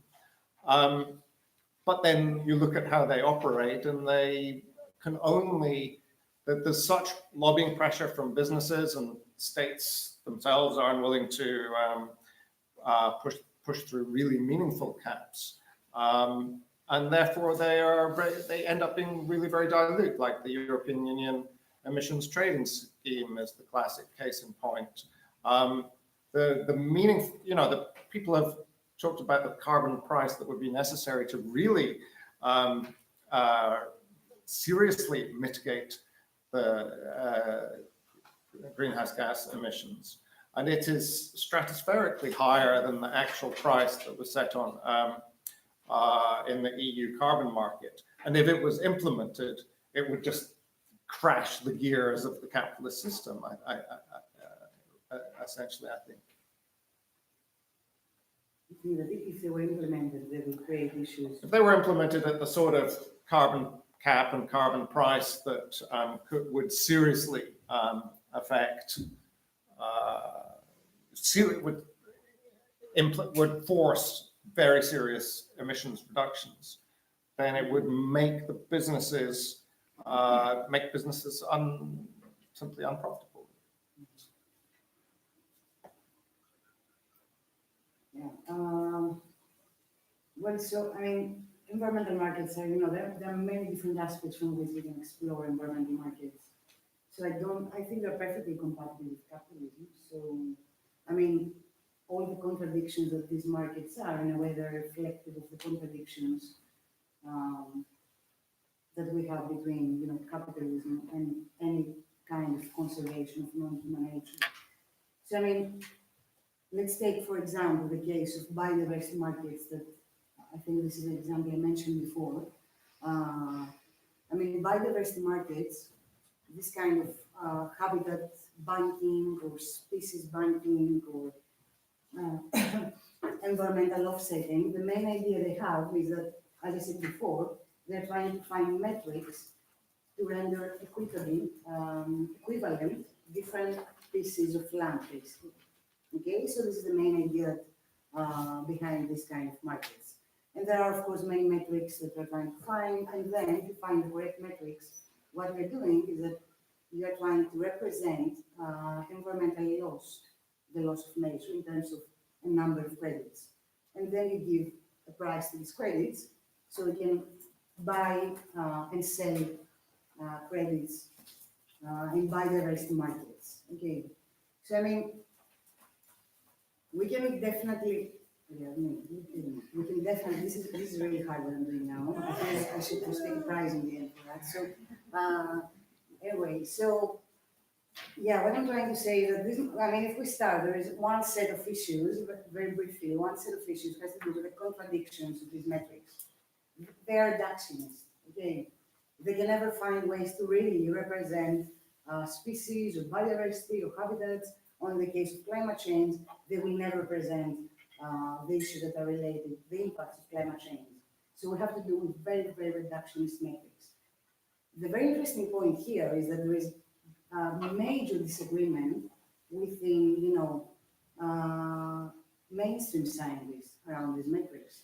So if you go and see, the very typical, the very classical journals, scientific journals, I mean, that have nothing to do with politics, and people don't mention politics and think that, yes, these are neutral technical solutions, there is no agreement. It's really hard for them to reach agreement in the case of biodiversity offsetting.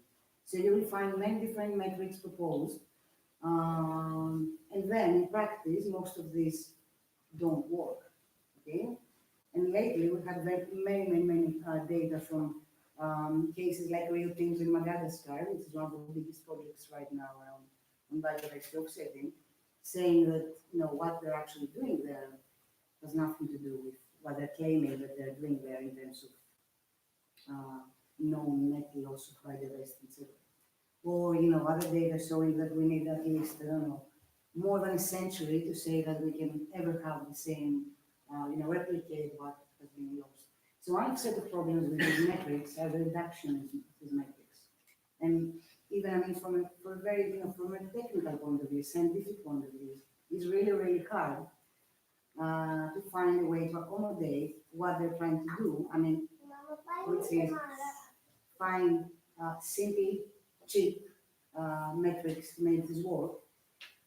So we cannot find ways to do that. The second thing is that, as I tried to say before, these markets, by giving a price to nature and trying to incorporate, internalize, sorry,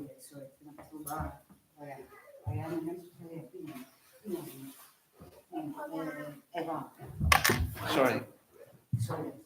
So the second thing is that these markets, I mean, even if they work, it's hard for my daughter what she's doing now, which has never done this before. So the second thing is that even if these things work, okay, there are major social impacts that these things don't take into consideration. Okay, I mean, you will find reports. I was reading. This is the other thing I forgot to bring actually, because it's a shocking report about an environmental biodiversity offsetting project in Africa, describing the loss again because of mining. So the loss had to do with villages being destroyed, populations being displaced, livelihoods being threatened, all kinds of issues you can imagine. And at some point, this report was saying, but what we're discussing now is biodiversity loss. We shouldn't be distracted by this kind of issues, because this is not what we're dealing with. This is for social scientists. We are measuring biodiversity loss. So the second major issue in these markets is that they're completely ignorant about any social, cultural, any the variety of all these impacts of environmental degradation. So, I mean, I don't remember who was reading this, a very interesting article years ago, saying, that even though I think that's impossible, but anyway, capitalism would find a way to be sustainable. This would never be socially sustainable. This would never be social, environmental, just. I mean, we could never achieve social environmental justice.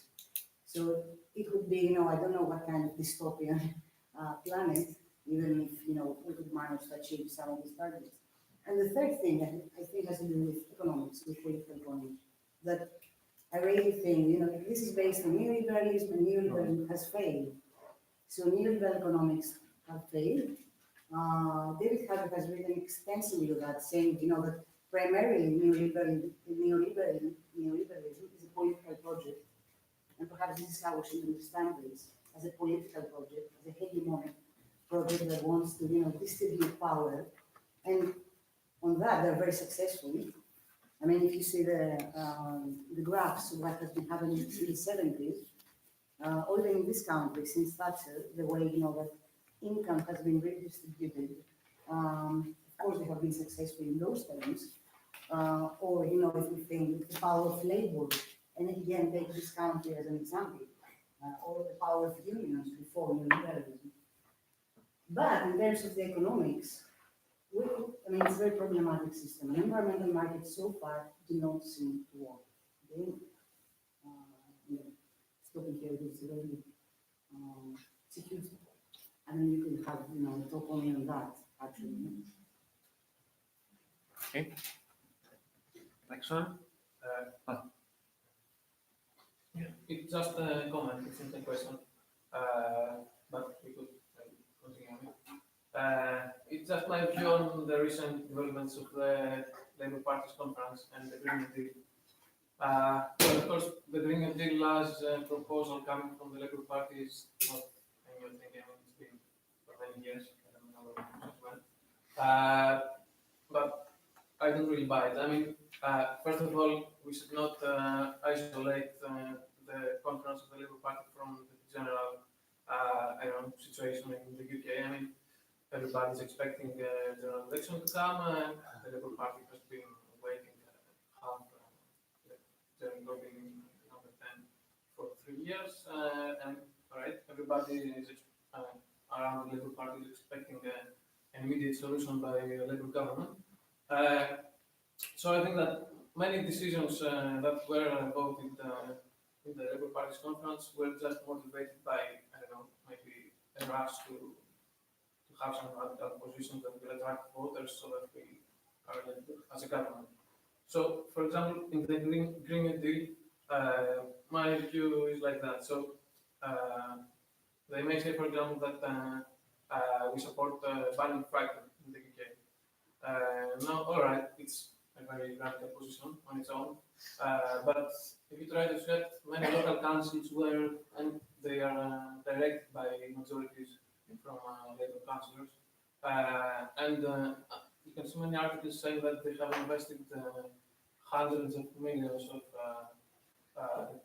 pounds from the pension funds of the local councils in fracking industries, in industries that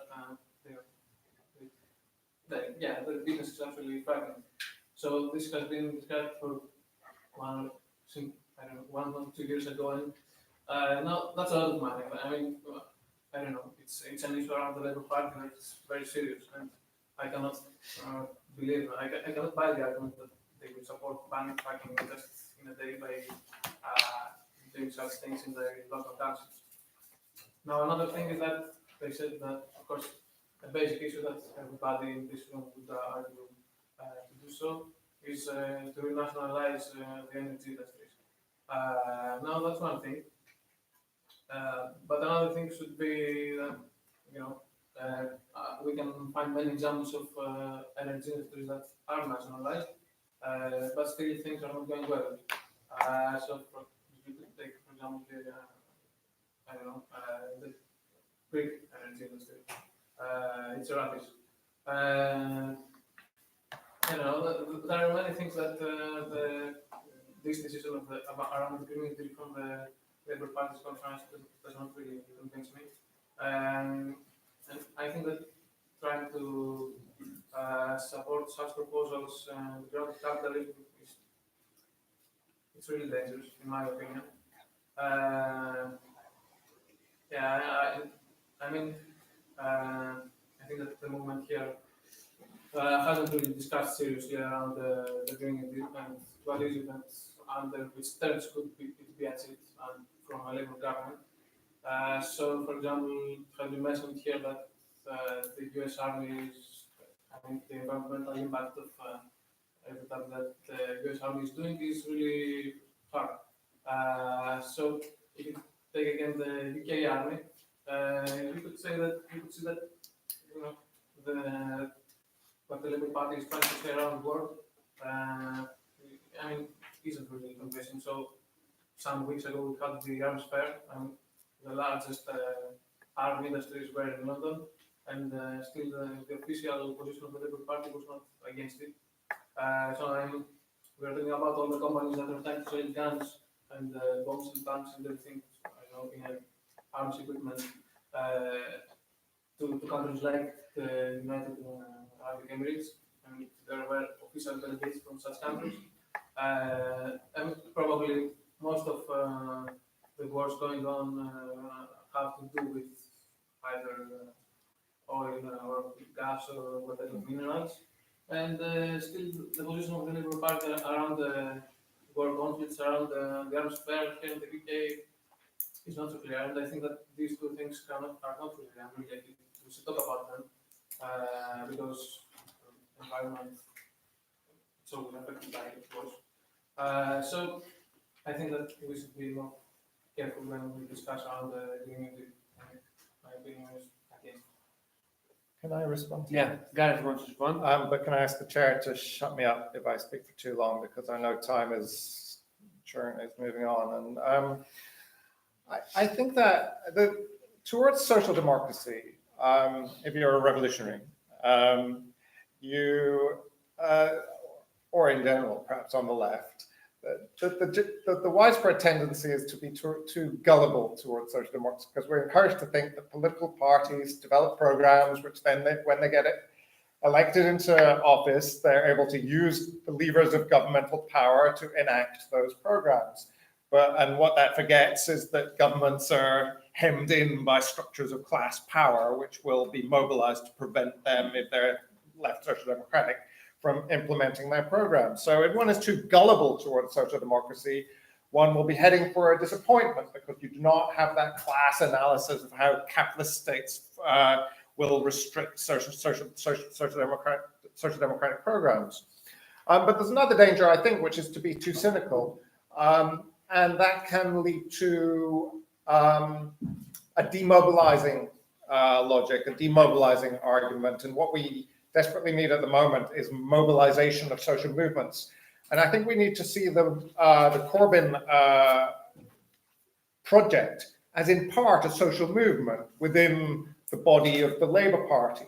And we need to see it in both of those terms, as a political party and a social movement. And it's a left social movement for really quite radical programs. And yes, we can be dismissive of this or that aspect of the Green New Deal, and I was in my talk, where I identified the ducking of the question of airport expansion as being very problematic. Nonetheless, there were some extraordinarily radical elements to it.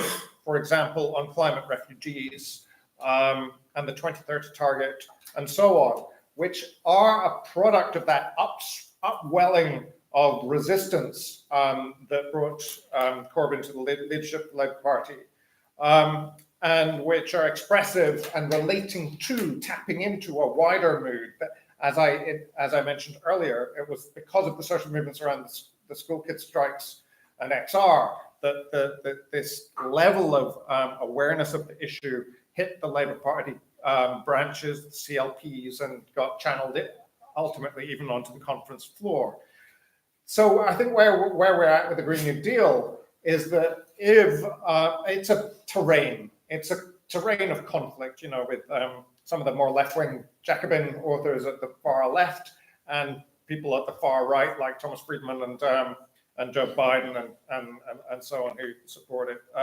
So it's a terrain of conflict, and I think on the left we shouldn't just be dismissive of it and cynical towards it, but engage with it and try and pull it further to the left, and argue that so long as we're building movements that keep the pressure up on social democratic parties, then that can be part of building a broader left-wing movement on climate politics. So long as those movements are kept up and the pressure is kept up, and the Green New Deal doesn't become something that whereby legislators just retreat into the committee rooms where they're hanging out with the lobbyists who force a complete valorization and truncation of those reforms. Okay. Yeah. Three. I think just to develop that a bit more, for me, the important thing is the target that's been agreed, the commitment to zero carbon, net zero by 2030. That's reflective of, I guess, broadly radical opinion in this country, and that is why the Labour Party agreed it. That is the target. The strategy, albeit an ambiguous and amorphous one at the moment, to get there is from the Labour Party the Green New Deal. Now, we may or may not agree with the strategy, but the target is something that we should hold them to, which needs to be measured progress towards that target. And so there's a potential for contradiction and conflict between those two things, and I think that's where we have to where we can come in and where we can find space to do work.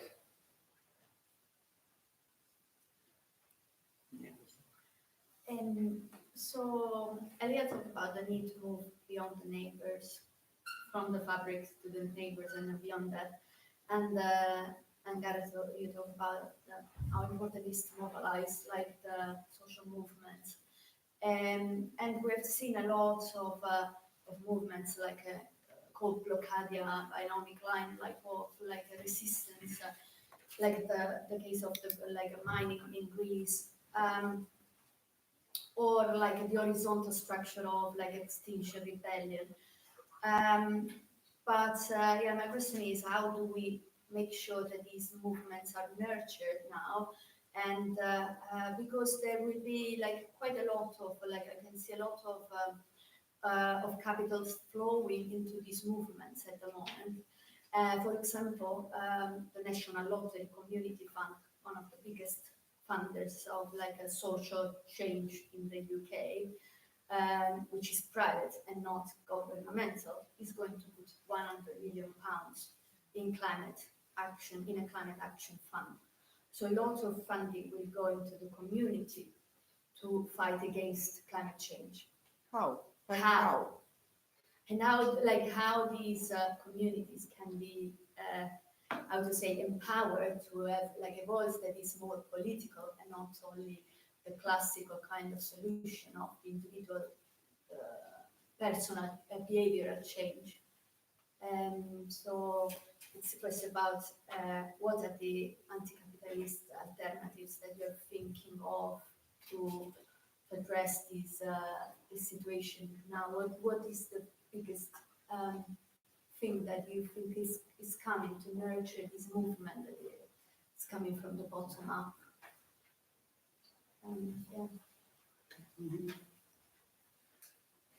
Okay, so we sum up it afterwards with all the questions. Do you want to take Yeah. notes? Because we have a potential. If you could expand a bit on nationalizing energy or anything really, because as this guy said,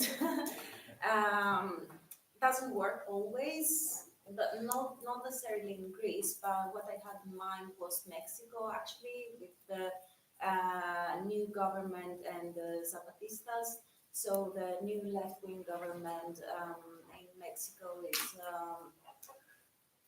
trying to nationalize as much as they can, but at the same time going through the land of Zapatistas as part of a plan. So there's still tensions. There are still tensions because nationalizing might not be beneficial for all communities in your country. So if you have any views on nationalizing. Anyone else? Yeah. It's more like a comment that can be turned into maybe a question. Like, I think there's been a lot of talk here about labor. Like every other person in the room who doesn't believe labor is going to come on the workforce and save us. And that thinking that way is going to be futile and that we should try to save ourselves. So while yes, climate is a global issue, so I definitely agree that we have to move beyond the neighborhood and organize on a bigger level. I do think that a lot of the power and solutions will come from organizing at a bigger level.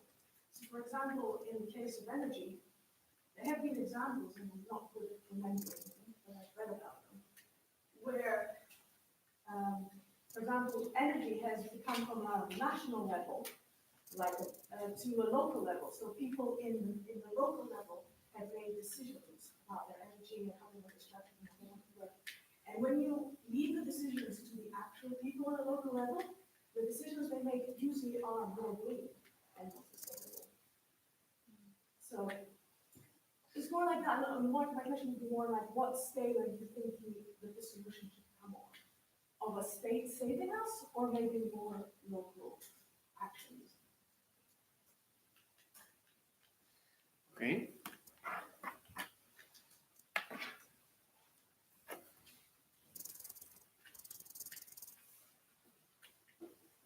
Anyone else before we? Yeah. Hi. So I used to work in the City of London, so very much I'm part of the capitalist system. Let's start with that. I don't work there anymore, but I've got some reflections on how behaviours have changed and what you think about that. So in the past few years, you've had a huge rise in responsible investment. And what that means is that the shareholders in large companies are saying that they are prioritising sustainability over profit. And although a lot of people think this isn't true, this isn't genuine, the result of that has been some of the largest companies in the world, the largest emitters in the world, so for example, the largest shipping company, some of the largest energy companies setting zero carbon targets. So my questions are, have you observed a change in behaviour of these capitalist actors?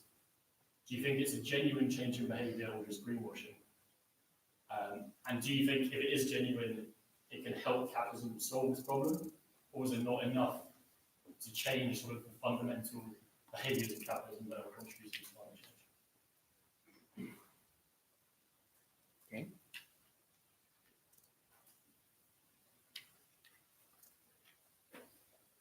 Anyone else? Yeah. Okay. Can I have a comment, a short comment before you sum up? Yeah.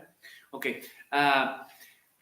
You know, when if we go a little back to 17th, 18th century that Gareth started to describe before, and you try to think why they chose specific kind of energies, types of energies to use, and they focused mainly on petrol, on gas, and these easy kind of energies, which were kind of explanation about this would be some probably the technology stuff, but on the other hand, it could be that these kind of energies are much more related to an owner.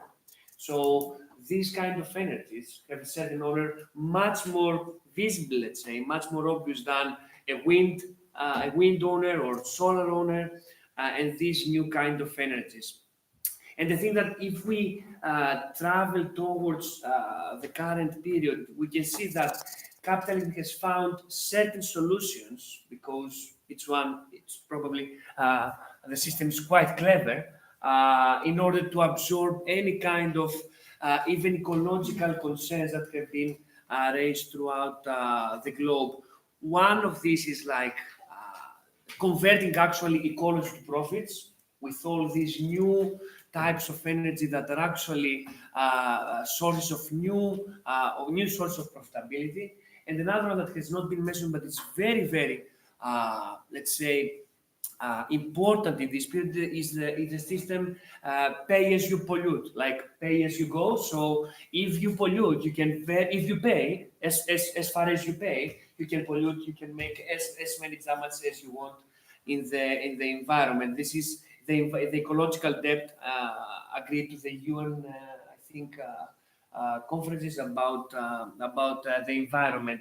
So I think that from the whole discussion about climate change, what we are missing, what not we, let's say in the wider debates, what is actually missing is the production mode of the current system, which actually is a very important factor about what has been happening. And I don't want to go again on what the previous speaker said. So if we want some kind of immediate measures, which should probably be welcome, but we should be always careful, having agreed that probably that this is, climate change is something like inherent in capitalism. This is what I would realize from the discussions and my experience, at least in my political life. I think that we should always be careful about the measures that we put forward, whether these are new opportunities for capital in order, to gain more and deeper profits.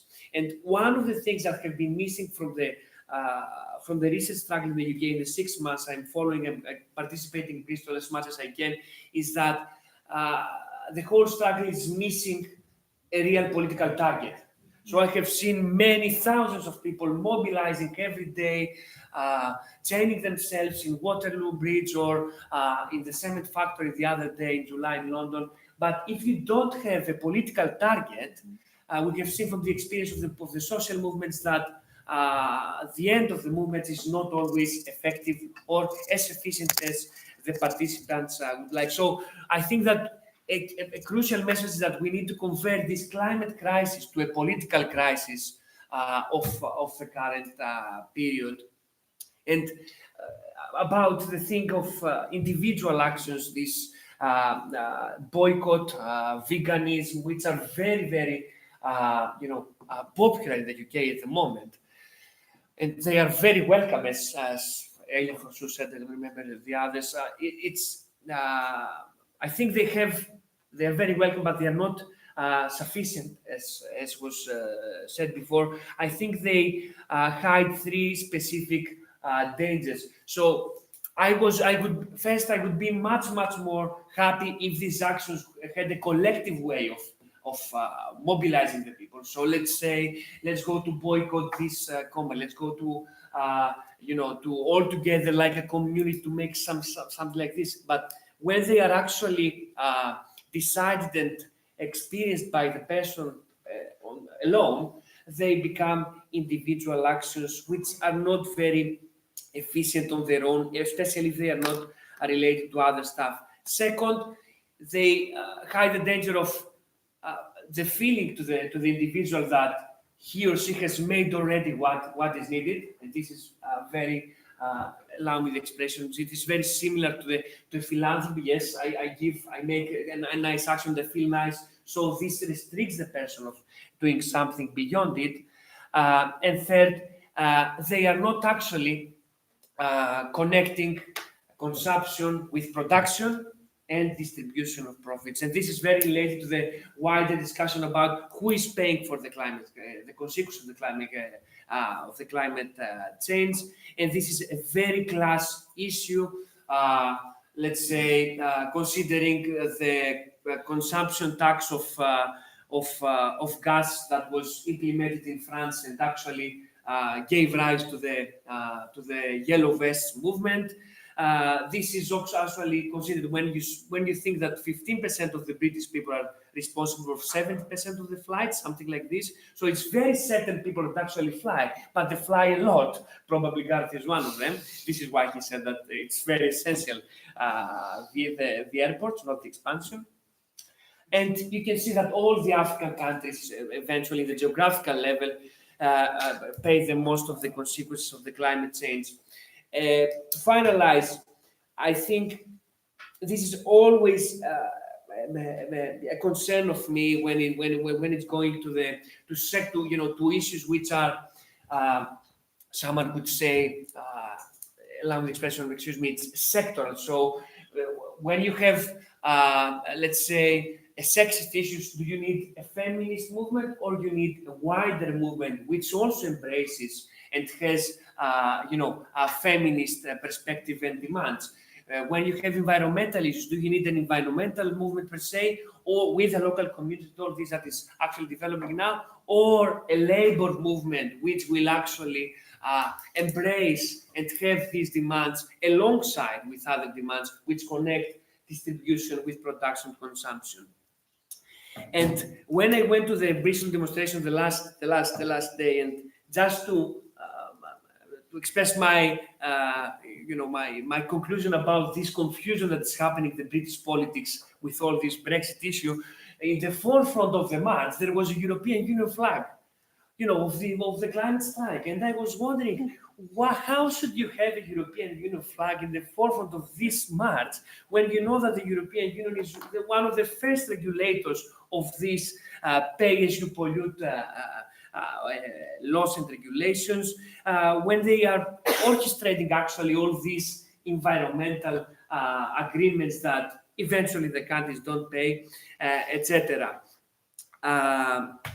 That's it. And I have a question, which is a kind of provocative. Let's imagine that we're quite optimistic at the moment. Let's imagine that we are in a much more equal, a different mode of production, a different type of organization of society beyond capitalism, and you are in the local community. And I'm asking you because you know much more of these issues, and we need to decide what kind of energy should we use in the next, let's say, 3 months or 3 years, whatever. So, would you change completely the existing types of energy, or would you actually change the way that they are produced and the way that actually consume these existing types of energy? And which type of energy would you probably choose? Would be the solar, which is probably the cleanest as far as I know. Can I start, because I'm not sure. Anyone how else? long my daughter will. Yeah, go Yeah, on. okay. Maybe I have to. Wow. So there are many questions. I will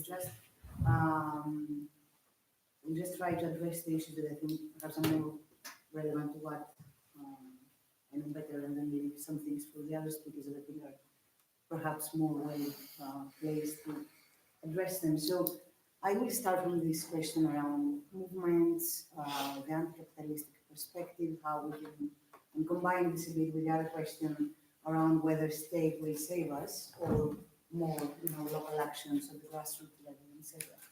I would like to start by saying that I think, we are now discussing an issue that there is a strategic gap in the left, including communist organizations around for years now. It was never, the environmental issue was never the first issue in the agenda of the radical left, any kind of left actually, not only the radical left. Perhaps partly of what I said before, that we always had in mind that the priority goes to the labor movement, and of course the priority goes to the labor movement. But as we're doing in many things, we tend to see distinctions where they're not actually there. For me, there is no it's not the labor movement here and the environmental movement over there, and we have to decide. I cannot see this kind of issue, but of course there is. There is a traditional issue on that since the 60s perhaps, and the first emergence of the environmental movement. So we are talking, in the context of this strategic historical gap. And this is quite important, I think, because it has made the left quite unable to address. We have issues, with many other things, but at least, in the environmental topic, it's not that we have these first 5 solutions that we would have when we're talking about law, when we're talking about, perhaps education or health or other issues. So starting from that and drawing on the experience of the book that I mentioned before, because for me it's the most valuable experience of the last 3 years and the most systematic thing that I've done on these issues, because I also interacted with all these people that participated in this book. What I can say is that right now, there is a strong local character in this kind of movements. It's really hard to generalize. It's really hard to say, because, and this relates to the previous point, the strategic left I mentioned. So you can find a variety of different demands, a variety of different degrees of politicization. What I saw from the book is that there were things that everybody was asking. Like, I have some things here that I think are relevant. And this is coming from school years, because local people from school years wrote one of the chapters in this book. So one of the key things they had is, that how can we make this? How can we achieve long-term changes, starting from this anti-mining struggle that we are having here? How can we achieve more long-term and structural changes in the system? Other people from Romania, for example, again, fighting against extractivism, were saying that the key challenge for the movement was, how to combine the need to adopt, successful strategies and win, without reproducing neoliberal and colonial logics. And they were saying that in Romania, what happened is that, opposition to extractivism has often relied on claims of private property. For example, we saw this kind of incidents, or even right-wing nationalism. This kind of aspects were included in this, and of course there was a lot of internal struggle, to see how to deal with it, or of course how to build alliances with other movements. I've seen many cases from Latin America saying that we need international solidarity, but because what is happening in Latin America is quite different from what is happening in other parts of the world, and the particularities of the governments there are creating major issues. Because, for example, it's easier for the left to say I oppose extractivism coming from the government of Trump. It's not the same when we're discussing about Latin America and extractivism is being framed as a matter of national independency, against imperialism and colonialism.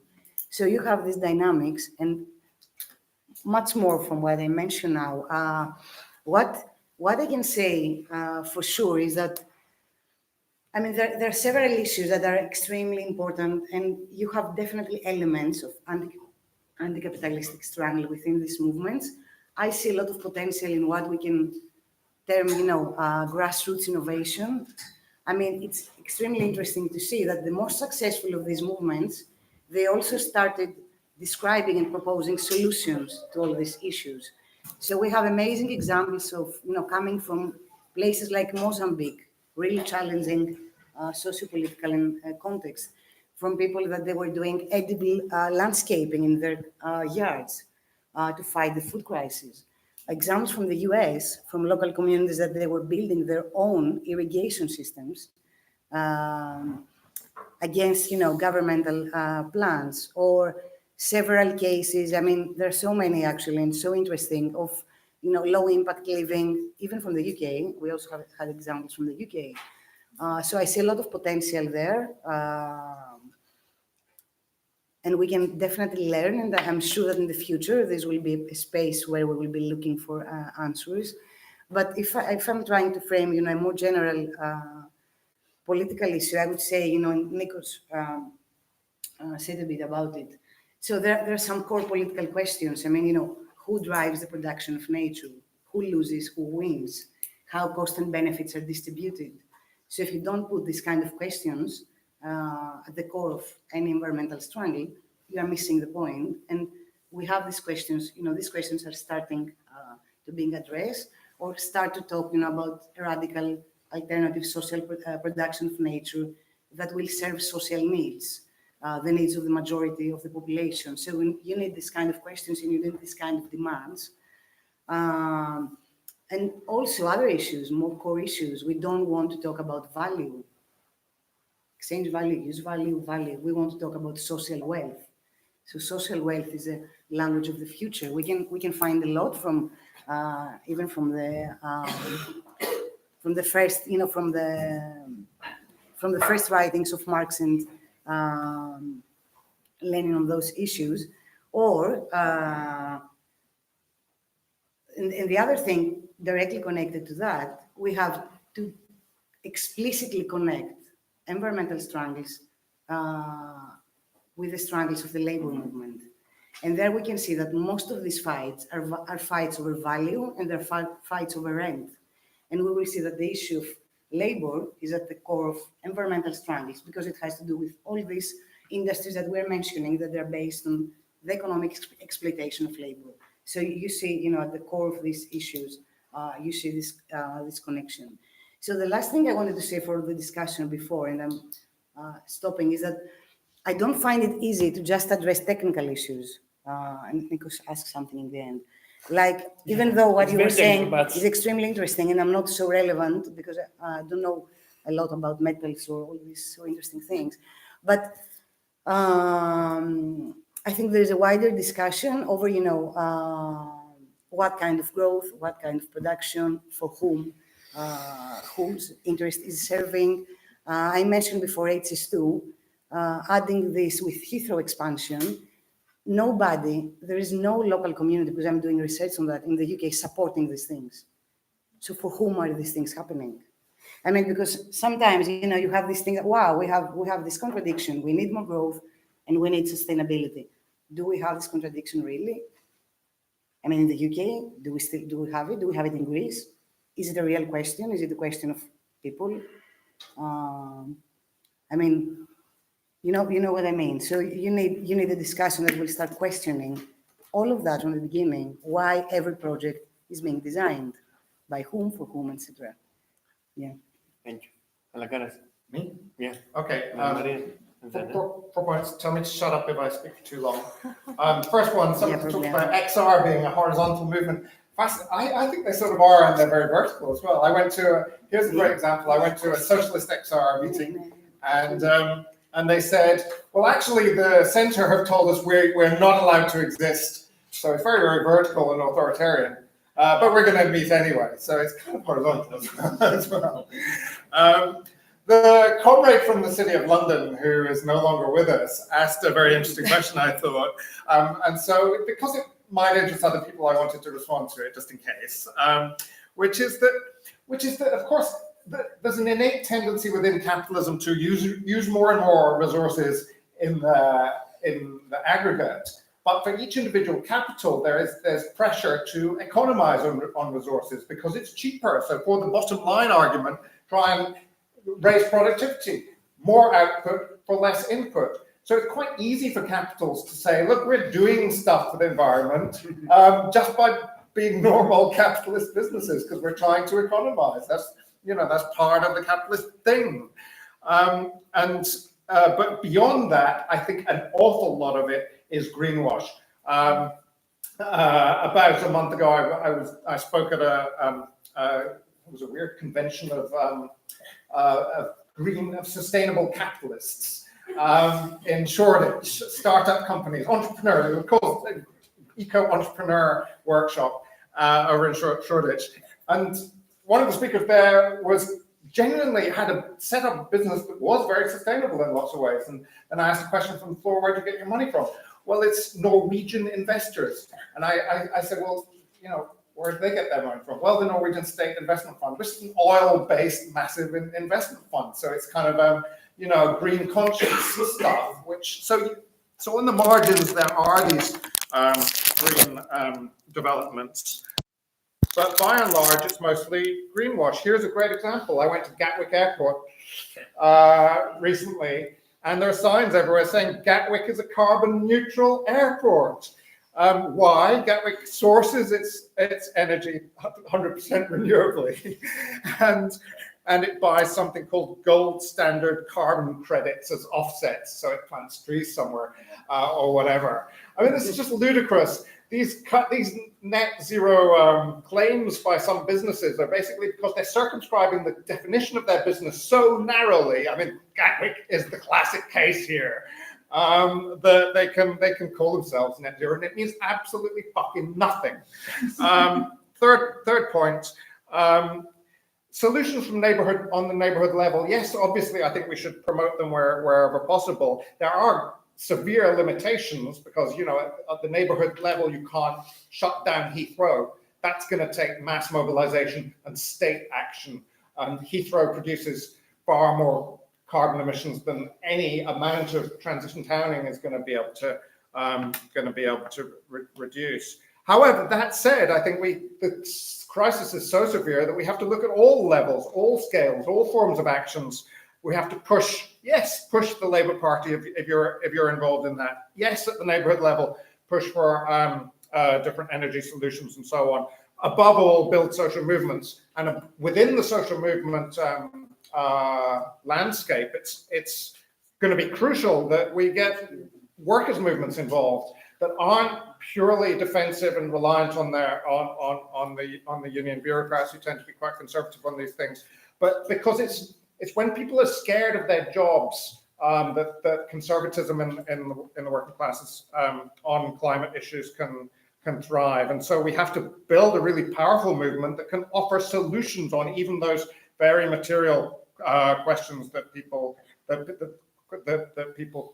face. And it's above all when workers' movements are reviving that social movements more broadly that can gather around them and develop anti-systemic potential, as we saw in upturns in the 1910s, in the 1940s, and in 1968 to 1974. And that's the sort of thing we need to be aiming for again. And at that point, when movements of direct action like Ende Gelände in Germany, for example, linked together with trade union movements and so on, then you can begin to see some really radical potential. I also wanted to say something for the fellow from the City of London. I agree that most of this is greenwash, and it is a response to pressure from the environmental movement. Of course, it's something good, but in the end, it doesn't really matter whether it is greenwash or whether it is pure good intentions, because we're talking about a company, and in the end, the target is growth. So a corporation, no matter what it produces, may be green in its practices, so less damaging to the environment. But since the target is growth, the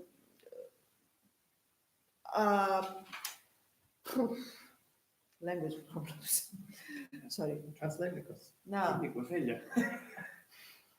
Since the target is growth, none of these good practices are enough to offset the target, which is more production, more sales. In the issue of materials. Oh my God. No.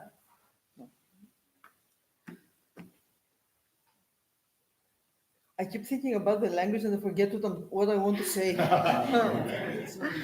No, eh? Ναι, sorry, δεν το έχω. Δεν περάζει.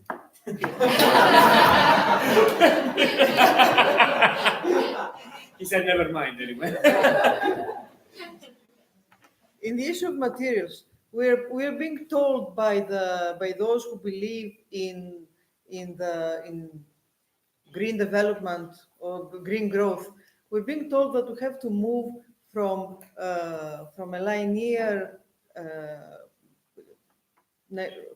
linear production and consumption of materials to a circular one, meaning longer life cycles, reuse, recycle, etc., which is all very fine. But still, if we're talking about a global GDP that is going to triple in the next decades, it doesn't really add up. I mean, how are these gains going to offset the increased consumptions by a triple GDP? Again, the question is growth. When it comes to what type of energy one would choose, Tell me which.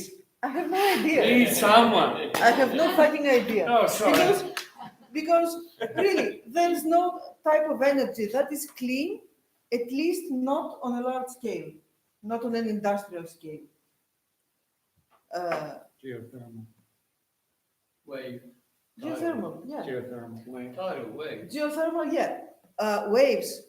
Do we have the technology to use it on a massive scale? Tidal. Do we have the technology? If you do have the technology, why isn't it used on a large Exactly. scale? Why? That's a good question. Expensive. Huh. Need major investment, national government investment. So it seems to me that the cleanest energy is less energy. Yeah. Less energy means less growth. So that's where we all need to focus on. If you whether you call it degrowth or whether you call it Green New Deal, it must focus on less energy.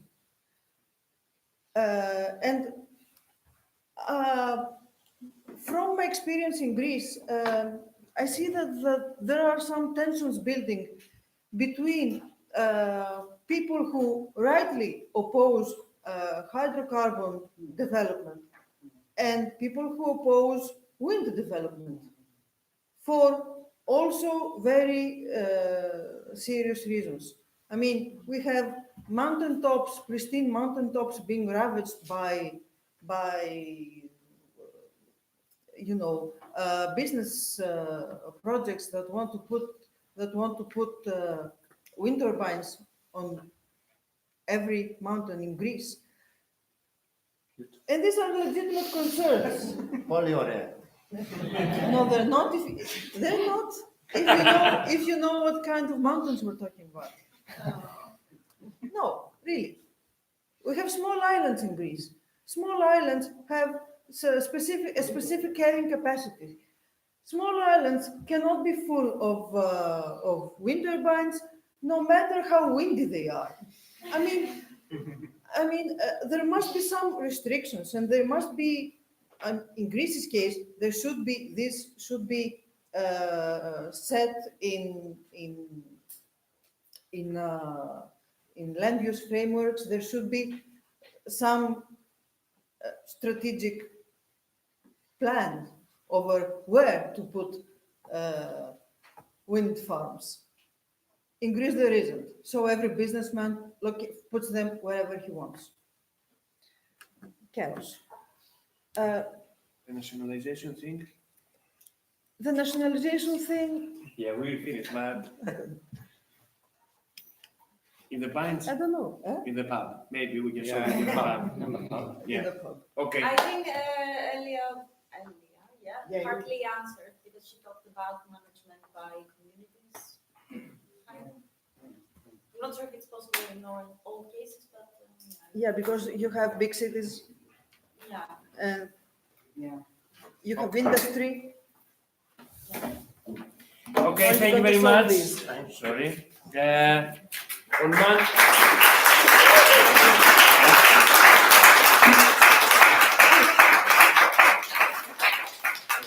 so on Monday there is the demo in Westminster.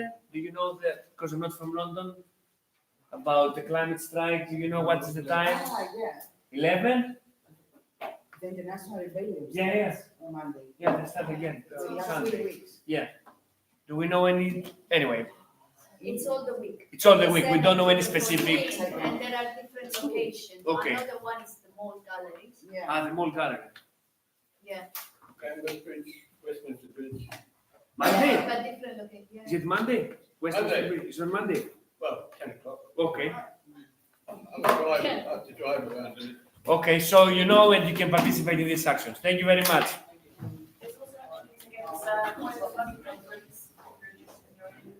I did in the Facebook. I did in the event.